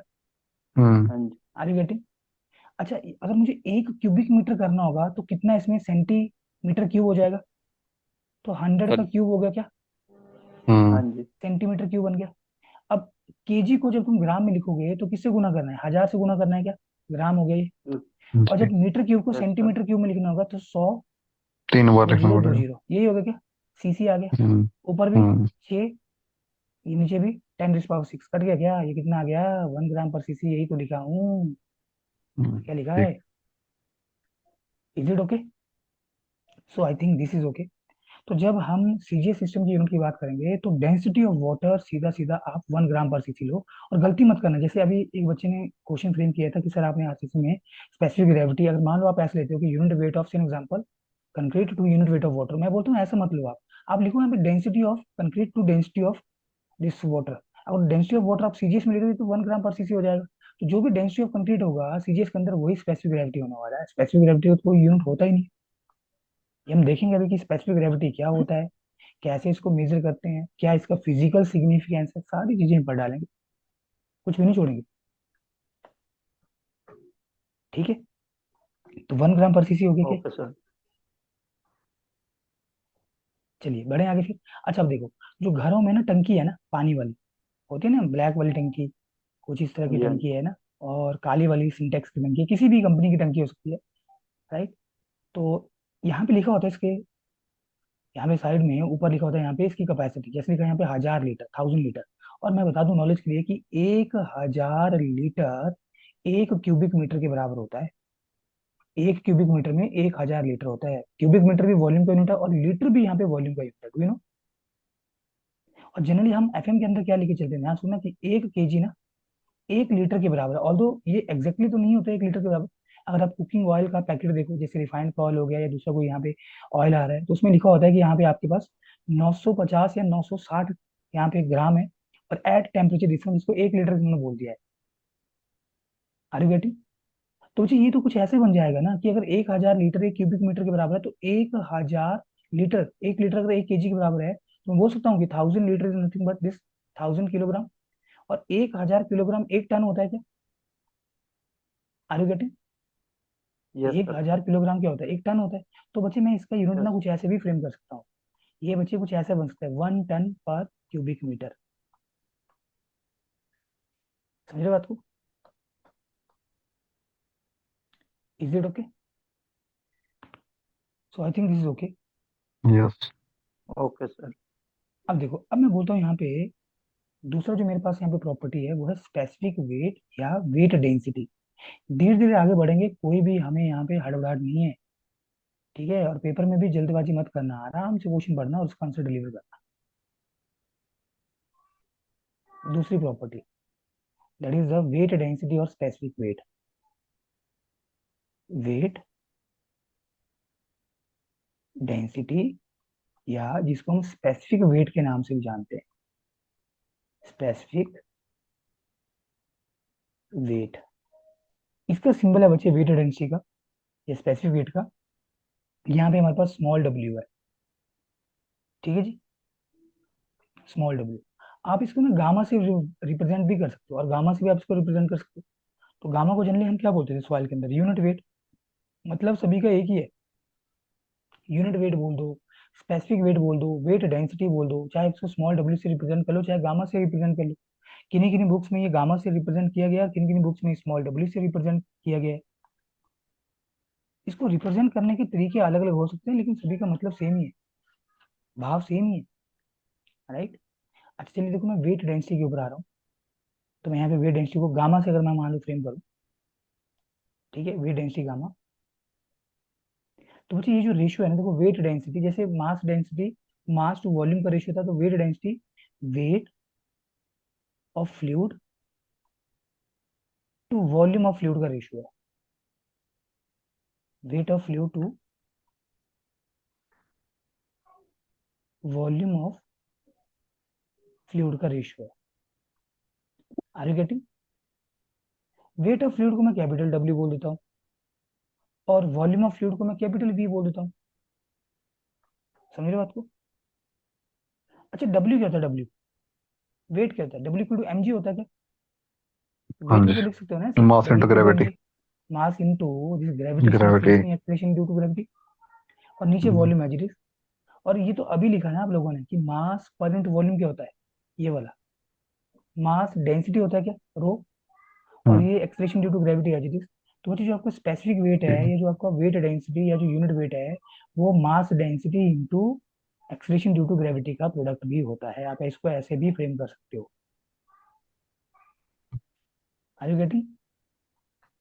अच्छा मुझे बताना कि वेट का ऐसा यूनिट क्या होता है, वेट का, वेट, किलो न्यूटन।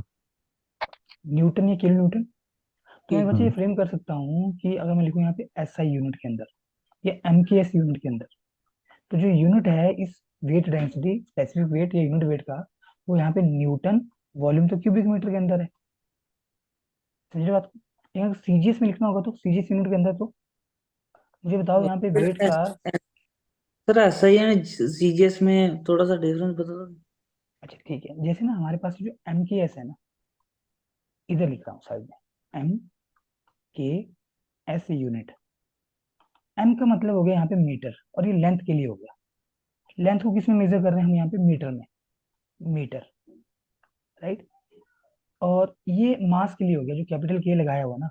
अगर मुझे मास की मेजरमेंट करनी है तो मैं इसको किलो में लिखूंगा, के का मतलब ये है यहाँ पे किलो। और टाइम की अगर मुझे मेजरमेंट करनी है तो मैं सेकंड में फ्रेम करूँ, एस का मतलब है सेकंड। और ये ना हमारे पास फंडामेंटल डायमेंशन होती हैं, अगर आपने लोअर क्लास में पढ़ा, जैसे एम एल टी, डायमेंशन फॉर्मूले जो हम स्टडी कर रहे होते हैं 11th और 12th के अंदर। M L T, M length के लिए, सॉरी मास के लिए हो गया, एल लेंथ के लिए हो गया, और टी टाइम के लिए हो गया, राइट। कैसे ये फ्रेम करते हैं वो भी हम देखेंगे, घबराओ मत।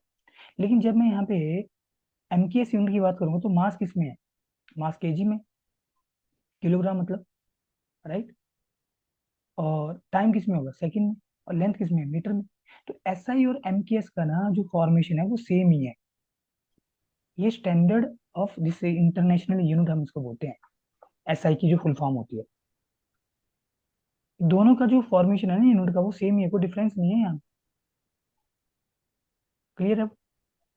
सीजीएस में आपको बता चुका हूँ कि सी सेंटीमीटर हो गया, जी यहाँ पे ग्राम हो गया, मतलब मास को ग्राम में मेजर करना है, लेंथ को सेंटीमीटर में रखना है, और टाइम को सेकंड में भी मेजर कर दे। तो उस केस में मुझे बता सकते हो कि वेट का सीजीएस यूनिट क्या होता है, वेट का।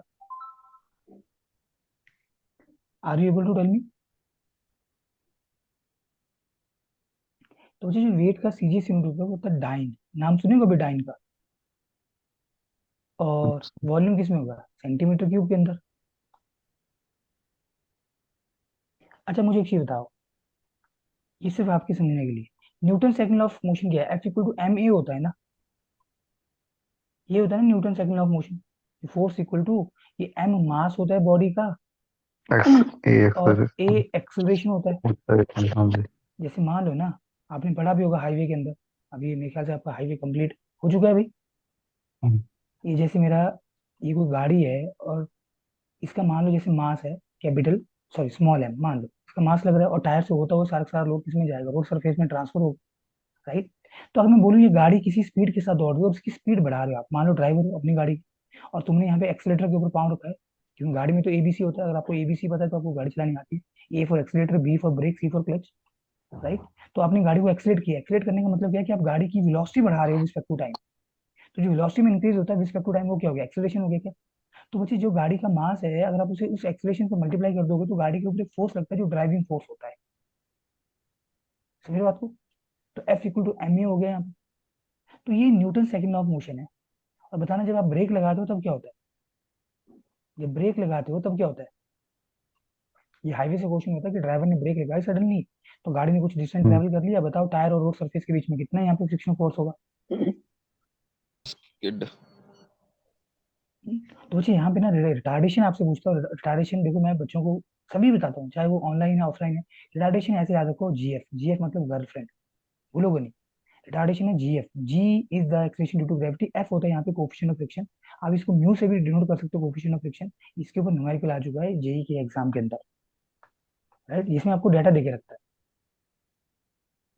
अब यहाँ पे एम तो मास हो गया, और स्मॉल ए क्या हो गया, स्मॉल ए मेरा एक्सेलरेशन हो गया जो गाड़ी का है। मास का यूनिट क्या होता है, मास केजी में, ऐसा यूनिट के अंदर। और एक्सेलरेशन क्या होता है, एक्सेलरेशन मीटर पर सेकंड स्क्वायर के अंदर। क्योंकि एक्सेलरेशन होता है यहाँ पे जो वेलोसिटी में इंक्रीज होता है respect to time, change in velocity with respect to time, ये होता है एक्सेलरेशन। पढ़ा होगा ऐसा तो नाइन्थ क्लास के अंदर। अब नाइन्थ क्लास मत बोलना कि सर नाइन्थ वाला फिर से बता दो। अब वेलोसिटी का यूनिट क्या होता है? वेलोसिटी मीटर पर सेकंड होता है। वेलोसिटी क्या होता है? वेलोसिटी तो डिस्टेंस अपॉन टाइम होता है क्या? डिस्टेंस किसमें? हम्म मीटर में। और टाइम किसमें? सेकंड में। तो मीटर पर सेकंड हो गया कि वेलोसिटी। और नीचे टाइम है, टाइम किसमें? सेकंड में। तो ये सेकंड नीचे आएगा, कट नहीं जाएगा, तो मीटर पर सेकंड स्क्वायर हो गया क्या? तो ये लिखा है यहाँ पे। तो केजी मीटर पर सेकंड स्क्वायर। फोर्स का जो ऐसा यूनिट होता है वो होता है न्यूटन। साइंटिस्ट का नाम है ये। बस कैपिटल एन लिखना है। अगर तुम पूरा लिख दोगे ना फिर ये साइंटिस्ट का नाम बन जाएगा न्यूटन, फिर ये यूनिट नहीं है। अगर आपने कभी यूनिट लिखनी है तो बस कैपिटल एन लिखो। अगर आप छोटा लिखते हो ना ऐसे ऐसे न्यूटन, तो ये ठीक है फिर। लेकिन स्मॉल एन आप कभी ना लिखो, ये गलत है। ये कुछ रिप्रेजेंटेशन है कैसे यूनिट्स लिखी जाती है। अब मुझे एक चीज बताओ कि वेट क्या होता है? वेट तो W equal to M G होता है क्या? वेट को हम W equal to M G लिखते हैं। और एम क्या है? एम तो है मास ऑफ बॉडी। और जी क्या है? जी है एक्सलेशन ड्यू टू ग्रेविटी, जो अर्थ लगाती है यहाँ पे। तो मास का यूनिट क्या हो गया? ऐसा केजी। और एक्सलेशन का यूनिट क्या है? मीटर पर सेकंड स्क्वायर। तो जब केजी मीटर पर second square Newton second law of motion के कारण इसका ऐसा यूनिट न्यूटन था, तो ये भी तो न्यूटन बनेगा। अरे बनेगा कि नहीं बनेगा? अच्छा केजी, केजी बोलने का मतलब क्या है? मास है एम। और मीटर, मीटर लेंथ है तो एल आ गया। टाइम के लिए सेकंड है और इसकी पावर -2, तो एम एल टी -2 इसका डायमेंशनल फॉर्मूला बन जाता है फोर्स का।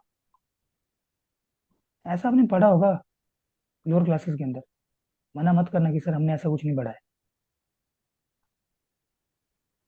नहीं पढ़ा है तो जब आप डायमेंशन एनालिसिस पढ़ोगे तो उसके अंदर मैं आपको फिर से चीजें बताऊंगा, घबराओ मत। फंडामेंटल डायमेंशन क्या होती है, डिराइव्ड क्वांटिटीज क्या होती हैं। क्लियर है ना?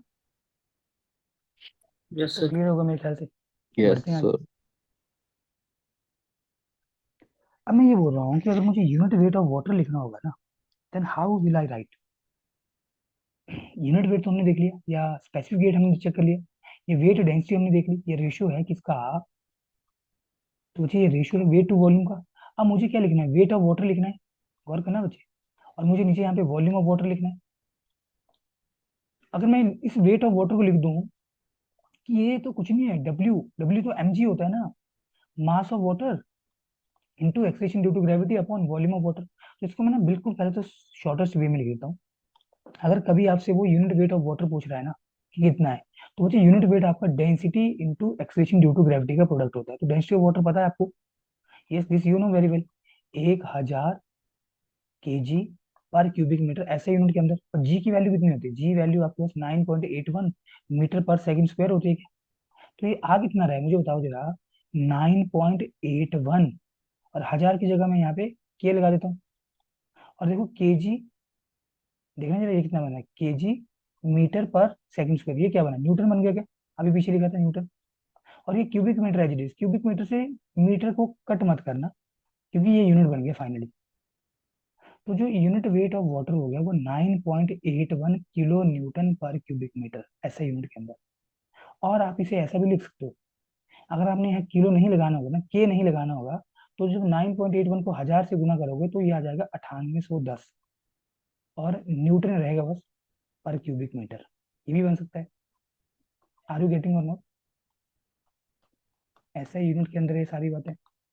मुझे बताओ ये समझ में आ रहा है कि नहीं आ रहा है? इज इट ओके और not? Yes yes sir. Sir.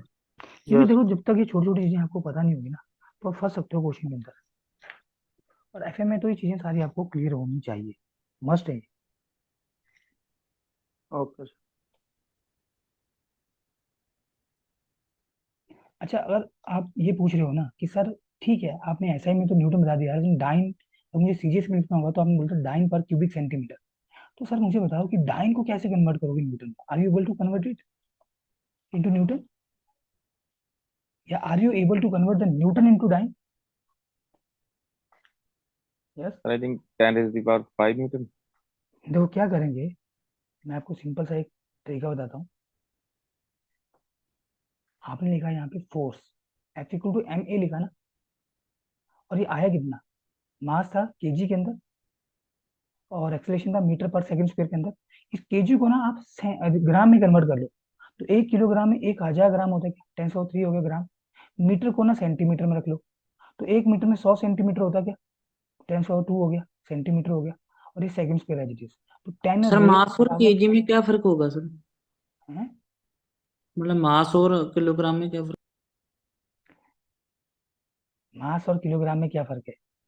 ठीक है, देखो, दुकान पे जाते हो ना, शॉप में जाते हो कुछ चीज लाने के लिए, तो क्या बोलते हो? चावल मुझे इतने केजी दो, ऐसा बोलते हो ना। चावल मुझे 5 केजी दो, तो बच्चे आपने वो 5 केजी जो फ्रेम किया ना, क्वांटिटी फ्रेम करी। और ये जो केजी है किसका यूनिट है? ये मास का। तो मतलब आपने बोला कि जो आपको राइस चाहिए मास वाइज वो कितने चाहिए? 5 केजी। जो मास है ना, इसको हम केजी में ही तो तोलते हैं। समझे बात को? अच्छा मान लो, जैसे सेम एग्जांपल, आपकी हाइट कितनी है? सर 5'8"। अरे ज्यादा ही बता रहे हो भाई, 5 फीट ज्यादा है क्या? अरे 6 फीट सर। झूठ मत बोलो, नहीं तो अभी वीडियो कैमरा ऑन होगा और तुम्हारी हाइट देखी जाएगी। देखो ना, यहाँ पे हाइट को किसमें मेजर कर रहे हो? जैसे 5 फीट 6 इंच, तो ये लेंथ हो गया ना। लेंथ को मेजर कर रहे हैं किसमें? मीटर में, सेंटीमीटर में, ठीक है, किलोमीटर के अंदर, माइल्स में, फीट में। तो वैसे ही जो मास है ना, इसको मेजर किस में कर सकते हो? किलोग्राम के अंदर, ग्राम के अंदर। अच्छा, बर्थडे होता है, केक लाने जाते हो? अरे केक तो लाते होगो, किसी ना किसी का तो बर्थडे सेलिब्रेट किया होगा, दोस्तों का। यस तो सर। केक जब लाते हो तो वहां पे जब शॉप पे जाते हो तो क्या बोलते हो भैया को? भैया केक दो, इतने पौंड का। अरे समझो बात को, ये भी तो क्या है, ये भी मास को रिप्रेजेंट करने का यूनिट है, और ये एफपीएस में होता है। एफपीएस के अंदर फुट, पाउंड और सेकंड के अंदर अलग अलग यूनिट होती है बच्चे। और जो क्रिकेट अभी चला हुआ है, आईसीसी वर्ल्ड कप, जिसमें इंडिया अभी धमाल मचा रही है, तो अगर मैं क्रिकेट बॉल की बात करूं तो क्रिकेट बॉल का वजन कितना होता है? तो बच्चे वो ऑन्स में होता है वो। सर जैसे हमारे टीचर्स बताते हैं कि मास, दैट मीन्स कि ग्रेविटी को 9.8 से डिवाइड करो तो वो आपका मास है। तो हम्म, आपका जो वेट है दैट मीन्स 9.8 से डिवाइड कर लो तो वो आपका मतलब एक्चुअल वेट है, मतलब ग्रेविटी के अंदर। तो उसका सर क्या फंडा है? ठीक है, चलिए अब आपके टीचर का भी हम मान रखते हैं। आपके टीचर ना बिल्कुल सही बोलते हैं, आपके टीचर बिल्कुल सही बोल रहे हैं, और उनकी समझ से और मेरी समझ मिला के चलिए ये एक समझौता करते हैं कि जो वेट है, W = mg होता है। इतना तो क्लियर है। वेट क्या होता है? जी वेट सर। तो प्रोडक्ट है मास इंटू ग्रेविटी का। तो अगर मुझे मास लिखना होगा तो कितना हो जाएगा? Weight upon this acceleration due to gravity हो जाएगा। कितना मिल जाएगा? बिल्कुल सर बिल्कुल। हम्म, तो यही तो है, और क्या है? वेट को कैसे मेजर करोगे? Do you know what is the value of this G? Acceleration due to gravity का वैल्यू कितना है? Do you know? ये अर्थ है, ठीक है। देखो मुझे टॉपिक से मत भटकाओ, चलिए फटाक से। हम्म, जैसे ये अर्थ है ना, ये अर्थ का सेंटर हम्म, है, जिसको डिटरमाइन करना बहुत मुश्किल होता है। अर्थ के सेंटर के ऊपर जी जीरो होता है, डू यू नो? और अर्थ की सरफेस से तुम इतने ऊपर चले जाओ जहाँ पे ग्रेविटेशनल पुल हो ही ना, इसलिए तो हम सैटेलाइट में इतना ईंधन डालते हैं कि वो अर्थ के ग्रेविटेशनल फील्ड को क्रॉस कर ले, और उसके बाद फिर वो अपने आप यहाँ पे ऑर्बिट में मूव करे। तब हम देखते हैं ना कि हमारा जो यहाँ पे सैटेलाइट है वो यहाँ पे उसके ऑर्बिट में जा चुका है। कई बार वो नहीं जाता है, तो जी वेरी करता है जनरली, लेकिन हमारे पास जो जी की वेरिएशन है ना वो बहुत ही कम है, इसलिए हम उसको कांस्टेंट मान लेते हैं, राइट? हम्म, चलिए, तो बढ़ते हैं आगे। अच्छा, तो ये मेरे ख्याल से यूनिट वेट ऑफ वाटर कैसे निकालोगे क्लियर हो गया होगा। और इवन निकालना नहीं है आपको, तो ध्यान रखना है ना यूनिट वेट ऑफ वाटर है कितना। और डाइन 10⁵ में चला गया। 1 न्यूटन में 10⁵ डाइन होता है। मैंने I think पीछे लिखा नहीं है, मैं लिख देता हूँ यहाँ पे। 1 न्यूटन के अंदर 10⁵ डाइन होते हैं। देखो चीजें ना बहुत ज्यादा पढ़नी है जिनका बेसिक कमजोर होगा, मैं कोशिश करूंगा यहाँ पे बेसिक फ्रेम करने की। लेकिन तुम खुद सोचो, हमारा ऑनलाइन मॉड्यूल है और छोटा मॉड्यूल है, कोई ऐसा फाउंडेशन बैच नहीं है कि लगभग तुम्हें 8 9 महीने पढ़ना है ना। तो कुछ चीजें आपको बहुत अच्छे से अपने आप भी करनी है, ट्राई रिकॉर्डेड गो थ्रू करते जाओ, और मेंटर के साथ साथ चीजों को यहाँ पे पैचअप करते जाओ, बिल्कुल उनको क्लियर कर लो चीजों को। नेक्स्ट मैं बोलता हूँ अगली जो प्रॉपर्टी वो है specific volume. Next I have the specific volume. ये जो स्पेसिफिक वॉल्यूम वर्ड है ना, जनरली ये गैसेस के लिए होता है। ये जो स्पेसिफिक वॉल्यूम है ना, ये जनरली गैसेस के लिए होता है, और ये कुछ, अगर मैं इसको डिफाइन करूँ तो ये रेसिप्रोकल होता है किसका? मास डेंसिटी का। Specific volume is reciprocal of, reciprocal होता है उल्टा, रेसिप्रोकल ऑफ मास डेंसिटी या सिंपल डेंसिटी, कुछ भी लिख लो आप। मास डेंसिटी बोलो या डेंसिटी बोल दो, whatever you want to call, right? तो ये बच्चे आपको क्या बन जाएगा? ये बन जाएगा 1/ρ ये तो है रेसिप्रोकल ऑफ डेंसिटी। और डेंसिटी क्या होता है? डेंसिटी तो रेशियो होता है ना मास पर वॉल्यूम का, तो वॉल्यूम ऊपर चला जाएगा और मास नीचे रह जाएगा। तो वॉल्यूम का ऐसा यूनिट कितना है, अब तो मैं लिख सकता हूँ डायरेक्टली। वॉल्यूम का ऐसा यूनिट होता है क्यूबिक मीटर के अंदर। मास किस में होता है? मास होता है केजी, तो मीटर क्यूब पर केजी इसका यूनिट बन जाएगा। अच्छा, इसका डायमेंशन फॉर्मूला लिखना होगा, ये भी तुम देख लो, पीछे ये भी देख लो, सभी का लिख लो जाए, कोई दिक्कत नहीं है। केजी लिखा हमने सबसे पहले, डेंसिटी का unit KG per cubic metre. इसका अगर तुम डायमेंशन फॉर्मूला यूज करोगे ना, तो मेरे पास जो फंडामेंटल डायमेंशन है वो है एम एल टी। हम सुना होगा आप लोगों ने। एम हो गया यहाँ पे मास के लिए, एल हो गया लेंथ के लिए, और टी हो गया टाइम के लिए। तो क्या डेंसिटी की यूनिट में है केजी आ रहा है क्या? क्योंकि मास को आप किस में मेजर करते हो? केजी के अंदर। यस, केजी आ रहा है। तो चाहे वन लिखो चाहे ना लिखो, अंडरस्टूड है ये, राइट। और यहाँ पे लेंथ मीटर, मीटर है लेकिन इसकी पावर कितनी है? 3। नीचे है 3 लेकिन ऊपर जाके -3 हो जाएगी, तो एम एल -3। और इसमें कहीं सेकंड तो है नहीं, सेकंड नहीं है, तो टी रेज पावर 0 कर लो। किसी भी टर्म की पावर 0, किसी भी टर्म की पावर 0, इट मीन आंसर 1 होता है। ये ध्यान रखना। यहाँ पे सेकंड नहीं है, इसलिए टी 0 आ गया। मीटर क्यूब है, अब तुम बोलोगे सर यहाँ पे 3 तो प्लस में लिखा हुआ है, सो कुछ ऊपर लेके आओगे तो ये केजी पर क्यूबिक मीटर ऐसे तो बनेगा। और केजी अकेला है तो चाहे तुम यहाँ पे m1 लिख लो, नहीं भी लिखोगे तभी वो अंडरस्टूड है कि 1 है। Is it okay?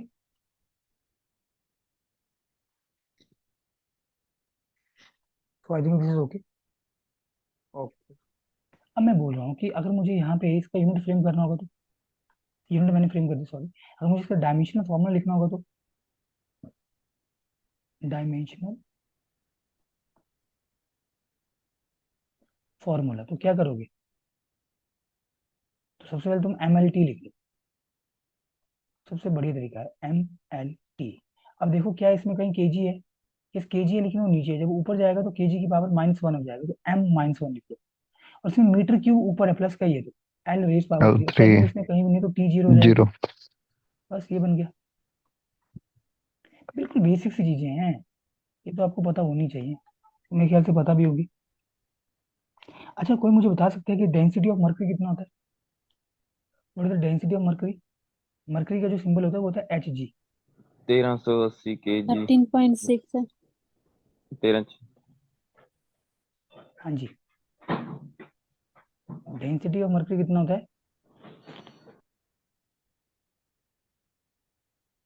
अरे बोल दो कोई।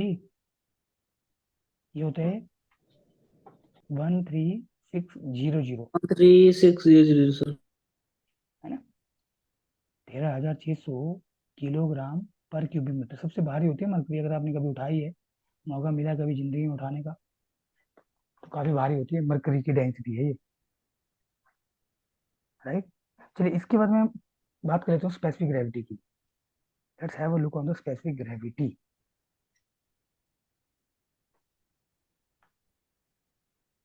तो फोर्थ है क्या? फोर्थ है, fourth property, specific gravity. Specific gravity को मैं कैपिटल जी से डिनोट कर रहा हूँ। तो मुझे स्पेसिफिक ग्रेविटी क्या होता है? देखो, specific gravity is the ratio of weight of substance of a given volume to weight of standard substance of same volume. क्या मतलब इसका, ये भी देखते हैं। इसका एक डेफिनेशन और है, ratio of mass of substance. चलिए मैं इधर ही कर देता हूँ, यहीं पे फ्रेम करता हूँ, मैं बार बार ना लिख के मैं इधर करता हूँ। वेट की जगह चाहे तो मास लिख लो, ratio of mass of substance of given volume to mass of substance of the same volume. देखो क्या मतलब है इसका। इसका सिंबल है कैपिटल जी, स्पेसिफिक ग्रेविटी। आप एस जी भी लिख सकते हो, कोई बड़ी बात नहीं है, you can write it S G, small abbreviation में स्पेसिफिक ग्रेविटी। तो उसे आपने बोला ये रेशियो है weight of substance of given volume. जैसे मान लो ना, ये कोई कंटेनर है, अंडरस्टैंड करना, इसमें आपने ये कोई सब्सटेंस डाला हुआ है, हो सकता है मर्करी हो सकता है यहाँ पे बिटुमन हो सकता है यहाँ पे वाटर हो, कुछ भी हो सकता है यहाँ पे, कंक्रीट भी हो सकता है। तो ये जो वॉल्यूम है ना, इतने वॉल्यूम में उस सब्सटेंस का वेट कितना है वो लिखा आपने। तो वेट टू वॉल्यूम का रेशियो क्या बन जाएगा? वेट टू वॉल्यूम का रेशियो क्या बन जाएगा? वेट ऑफ सब्सटेंस है, SUB हो गया सब्सटेंस। तो वेट टू वॉल्यूम का रेशियो क्या बन जाएगा? वेट डेंसिटी हो गया क्या ऊपर न्यूमरेटर में? तो मैं कुछ ऐसे भी लिख सकता हूँ उसको, वेट डेंसिटी ऑफ सब्सटेंस। और फिर आपने बोला it is the ratio of weight of substance of given volume, volume इसका इतना गिवन है, to weight of the standard substance. तो नीचे लिखता हूँ weight standard substance of the same volume, मतलब जितना वॉल्यूम आपने उस न्यूमरेटर में जो सब्सटेंस रखा उसका कंसीडर किया, उतने ही वॉल्यूम में आप स्टैंडर्ड सब्सटेंस, जो जनरली हमारे पास यहाँ पे वाटर होता है लिक्विड केस में, और गैसीय केस में मेरे पास यहाँ पे एयर होता है। Are you getting?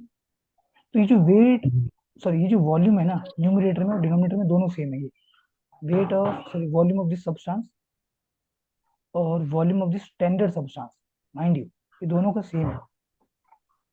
Volume of substance तो वॉल्यूम ऑफ स्टैंडर्ड सब्सटेंस, ये दोनों सेम है। अगर दोनों सेम हो तो कट जाएंगे। तो वो जो स्पेसिफिक ग्रेविटी है ना, वो सीधा वेट टू वेट का रेशियो भी आता है।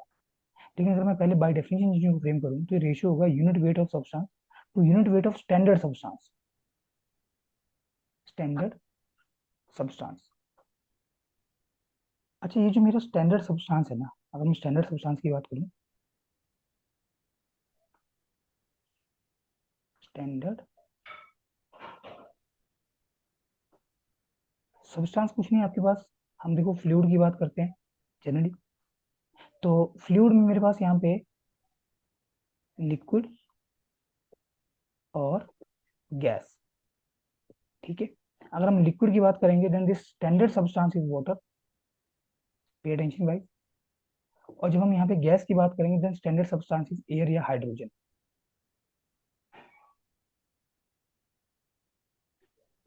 राइट। ध्यान रखना आपने, क्लियर। अब अच्छा तुम बोलोगे कि सर अगर कंक्रीट का लिखना होगा, ना तो लिक्विड है ना तो गैस है, तो हमेशा आप वाटर ही लेके चलते हो वहां पे standard substance, is it okay? अच्छा अब मुझे एक चीज बताओ, अगर मैं यहाँ पे लिखूं, देखो डायरेक्टली, कि मेरा जो स्पेसिफिक वेट है वो रेशियो है वेट डेंसिटी या स्पेसिफिक वेट या यूनिट वेट, कुछ भी बोल लो।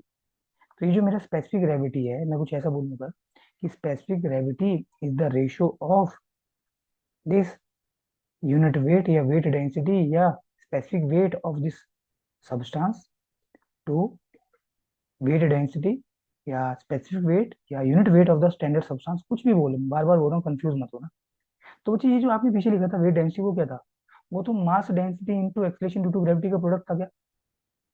ये था ना। तो ऊपर अगर आपने सब्सटेंस का यहाँ पे यूनिट वेट लिखा तो डेंसिटी ऑफ सब्सटेंस, नीचे अगर आपने स्टैंडर्ड सब्सटेंस का यूनिट वेट लिखा तो डेंसिटी ऑफ स्टैंडर्ड सब्सटेंस। जी है, जी से जी कट जाएगा आपका। तो मुझे ये जो स्पेसिफिक ग्रेविटी है ना, ये रेशियो बन सकता है, और बनता है, नॉट बन सकता है सॉरी, ये रेशियो होता है किसका? Density of substance to density of standard substance. Standard क्या है? अगर लिक्विड होगा तो वाटर है, अगर गैस होगा तो एयर है, दैट्स इट। अब डेंसिटी टू डेंसिटी का रेशियो है भाई, अगर डेंसिटी टू डेंसिटी का रेशियो होगा तो इसकी कोई यूनिट नहीं होगी, अगर unit weight to unit weight का रेशियो, इसकी कोई यूनिट नहीं। और पीछे देखो यहाँ पे, पीछे मैंने आपको बोला कि बाय डेफिनेशन हमारी जो स्पेसिफिक ग्रेविटी डिफाइन होती है, it is the ratio of weight of substance of given volume to weight of substance of the same volume. तो वॉल्यूम से वॉल्यूम कट जाएगा, तो मैं ऐसे भी तो लिख सकता हूँ ना इसको, ये जो स्पेसिफिक ग्रेविटी है वो रेशियो है यहाँ पे weight of substance to weight of standard substance of same volume. जो आपने सब्सटेंस का ऊपर यहाँ पे वेट लिखा है वही स्टैंडर्ड सब्सटेंस का लिख लो। और वेट को आप यहाँ पे mass into acceleration due to gravity के टर्म में भी तो लिख सकते हो ना। तो ये ऊपर मास ऑफ सब्सटेंस हो जाएगा, नीचे मास ऑफ स्टैंडर्ड सब्सटेंस हो जाएगा, गौर करना, जी से जी कट गया। तो जब स्पेसिफिक ग्रेविटी को ना ऐसे भी डिफाइन कर सकते हो, ये रेशियो है weight of substance of given volume to weight of substance of the weight of standard substance of the same volume. या आप इसको कुछ ऐसे भी फ्रेम कर सकते हो कि स्पेसिफिक ग्रेविटी को, ये बचे रेशियो हो गया mass of substance of given volume to mass of standard substance of the same volume. तो ये मास टू मास का रेशियो हो जाएगा। मास टू मास का रेशियो, इसको कोई यूनिट नहीं होगा, इज यूनिट लेस। और इसकी कोई यूनिट नहीं है तो इसकी कोई डायमेंशन भी नहीं होगी, is dimensionless. Are you getting?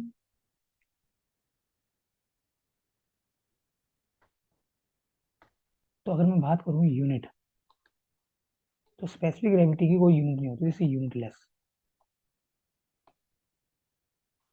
अगर मैं डायमेंशन की बात करूँ, डायमेंशनल,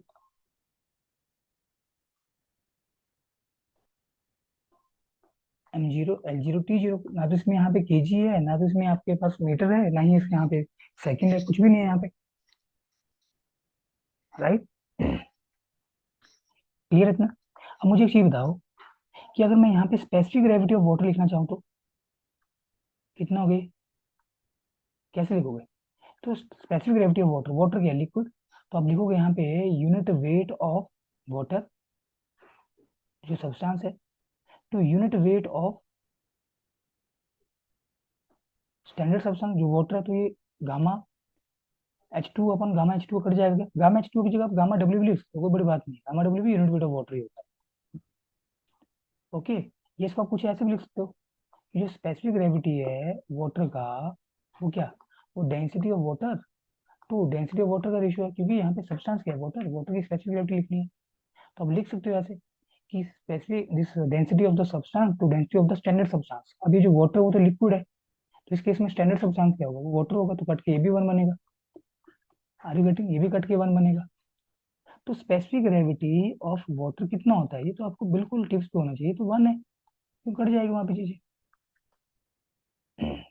तो बच्चे जनरली अभी मैं बस इतना बता रहा हूँ, क्योंकि अभी हम आगे बढ़ेंगे तो मैं आपको और बताऊंगा। स्पेसिफिक ग्रेविटी वन, जिन जिन फ्लूइड की स्पेसिफिक ग्रेविटी वन से ज्यादा होगी, वो पानी के कंपेरिजन में भारी होते हैं, मतलब अगर वो पानी में जाएंगे तो डूबेंगे वो। और जिन जिन फ्लूइड की स्पेसिफिक ग्रेविटी वन से कम होती है ना, वो पानी से हल्के होते हैं, जैसे ऑयल्स होंगे, अगर ऑयल पानी में गिरता है तो तैर जाता, डूबता नहीं है कभी भी। अभी मत बोलना कि सर एक लोहे से बना हुआ जहाज तो पानी पे डूबता है, जो कि आयरन का स्पेसिफिक ग्रेविटी ज्यादा होता है। लेकिन बच्चे वहाँ पे प्रिंसिपल अलग है, we have the Archimedes principle, हम पढ़ेंगे वो बायोन्सी एंड फ्लोटेशन के अंदर, राइट? क्लियर इतना? अब मुझे बताओ कि अगर मुझे स्पेसिफिक ग्रेविटी लिखना होगा मरकरी का, तो कैसे लिखोगे? I want to write the specific gravity of mercury. Mercury का सिंबल होता है Hg। तो ये क्या हो जाएगा, ये density of mercury to, mercury क्या है, मरकरी तो एक तरह से आपके पास लिक्विड है, तो वही यहाँ पे स्टैंडर्ड, जब आपके पास यहाँ पे फ्लूइड होगा, लिक्विड में वाटर हो गया, तो 13,600 किलोग्राम पर क्यूबिक मीटर अपॉन 1,000 किलोग्राम पर क्यूबिक मीटर, किलोग्राम पर क्यूबिक मीटर, किलोग्राम क्यूबिक पर मीटर कैंसिल आउट, दो जीरो से दो जीरो कैंसिल आउट, तो 136 को 10 से भाग करोगे तो 13.6, ये स्पेसिफिक ग्रेविटी होगी किसका, मरकरी का, राइट? Are you getting?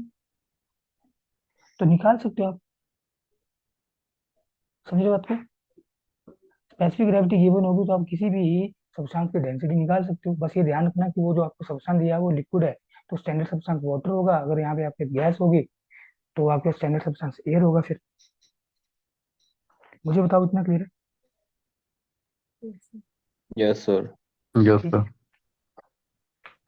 तो मैं ना अभी सेशन को एंड कर दे रहा हूँ, क्योंकि I have some health issue, मुझे एंड करना पड़ेगा suddenly, sorry for that. Okay sir. And tomorrow we will continue from here, हम यहीं से करेंगे, और प्लीज थोड़ा बेसिक इसको एक बार आप रिवाइज करो, रिकॉर्डेड भी आप सेशन को गो थ्रू करो, फाइन? Okay sir. चलिए, तो कि कल मिलते हैं फिर। All the best, keep reviewing, keep learning with the your Gudiya. Thank you.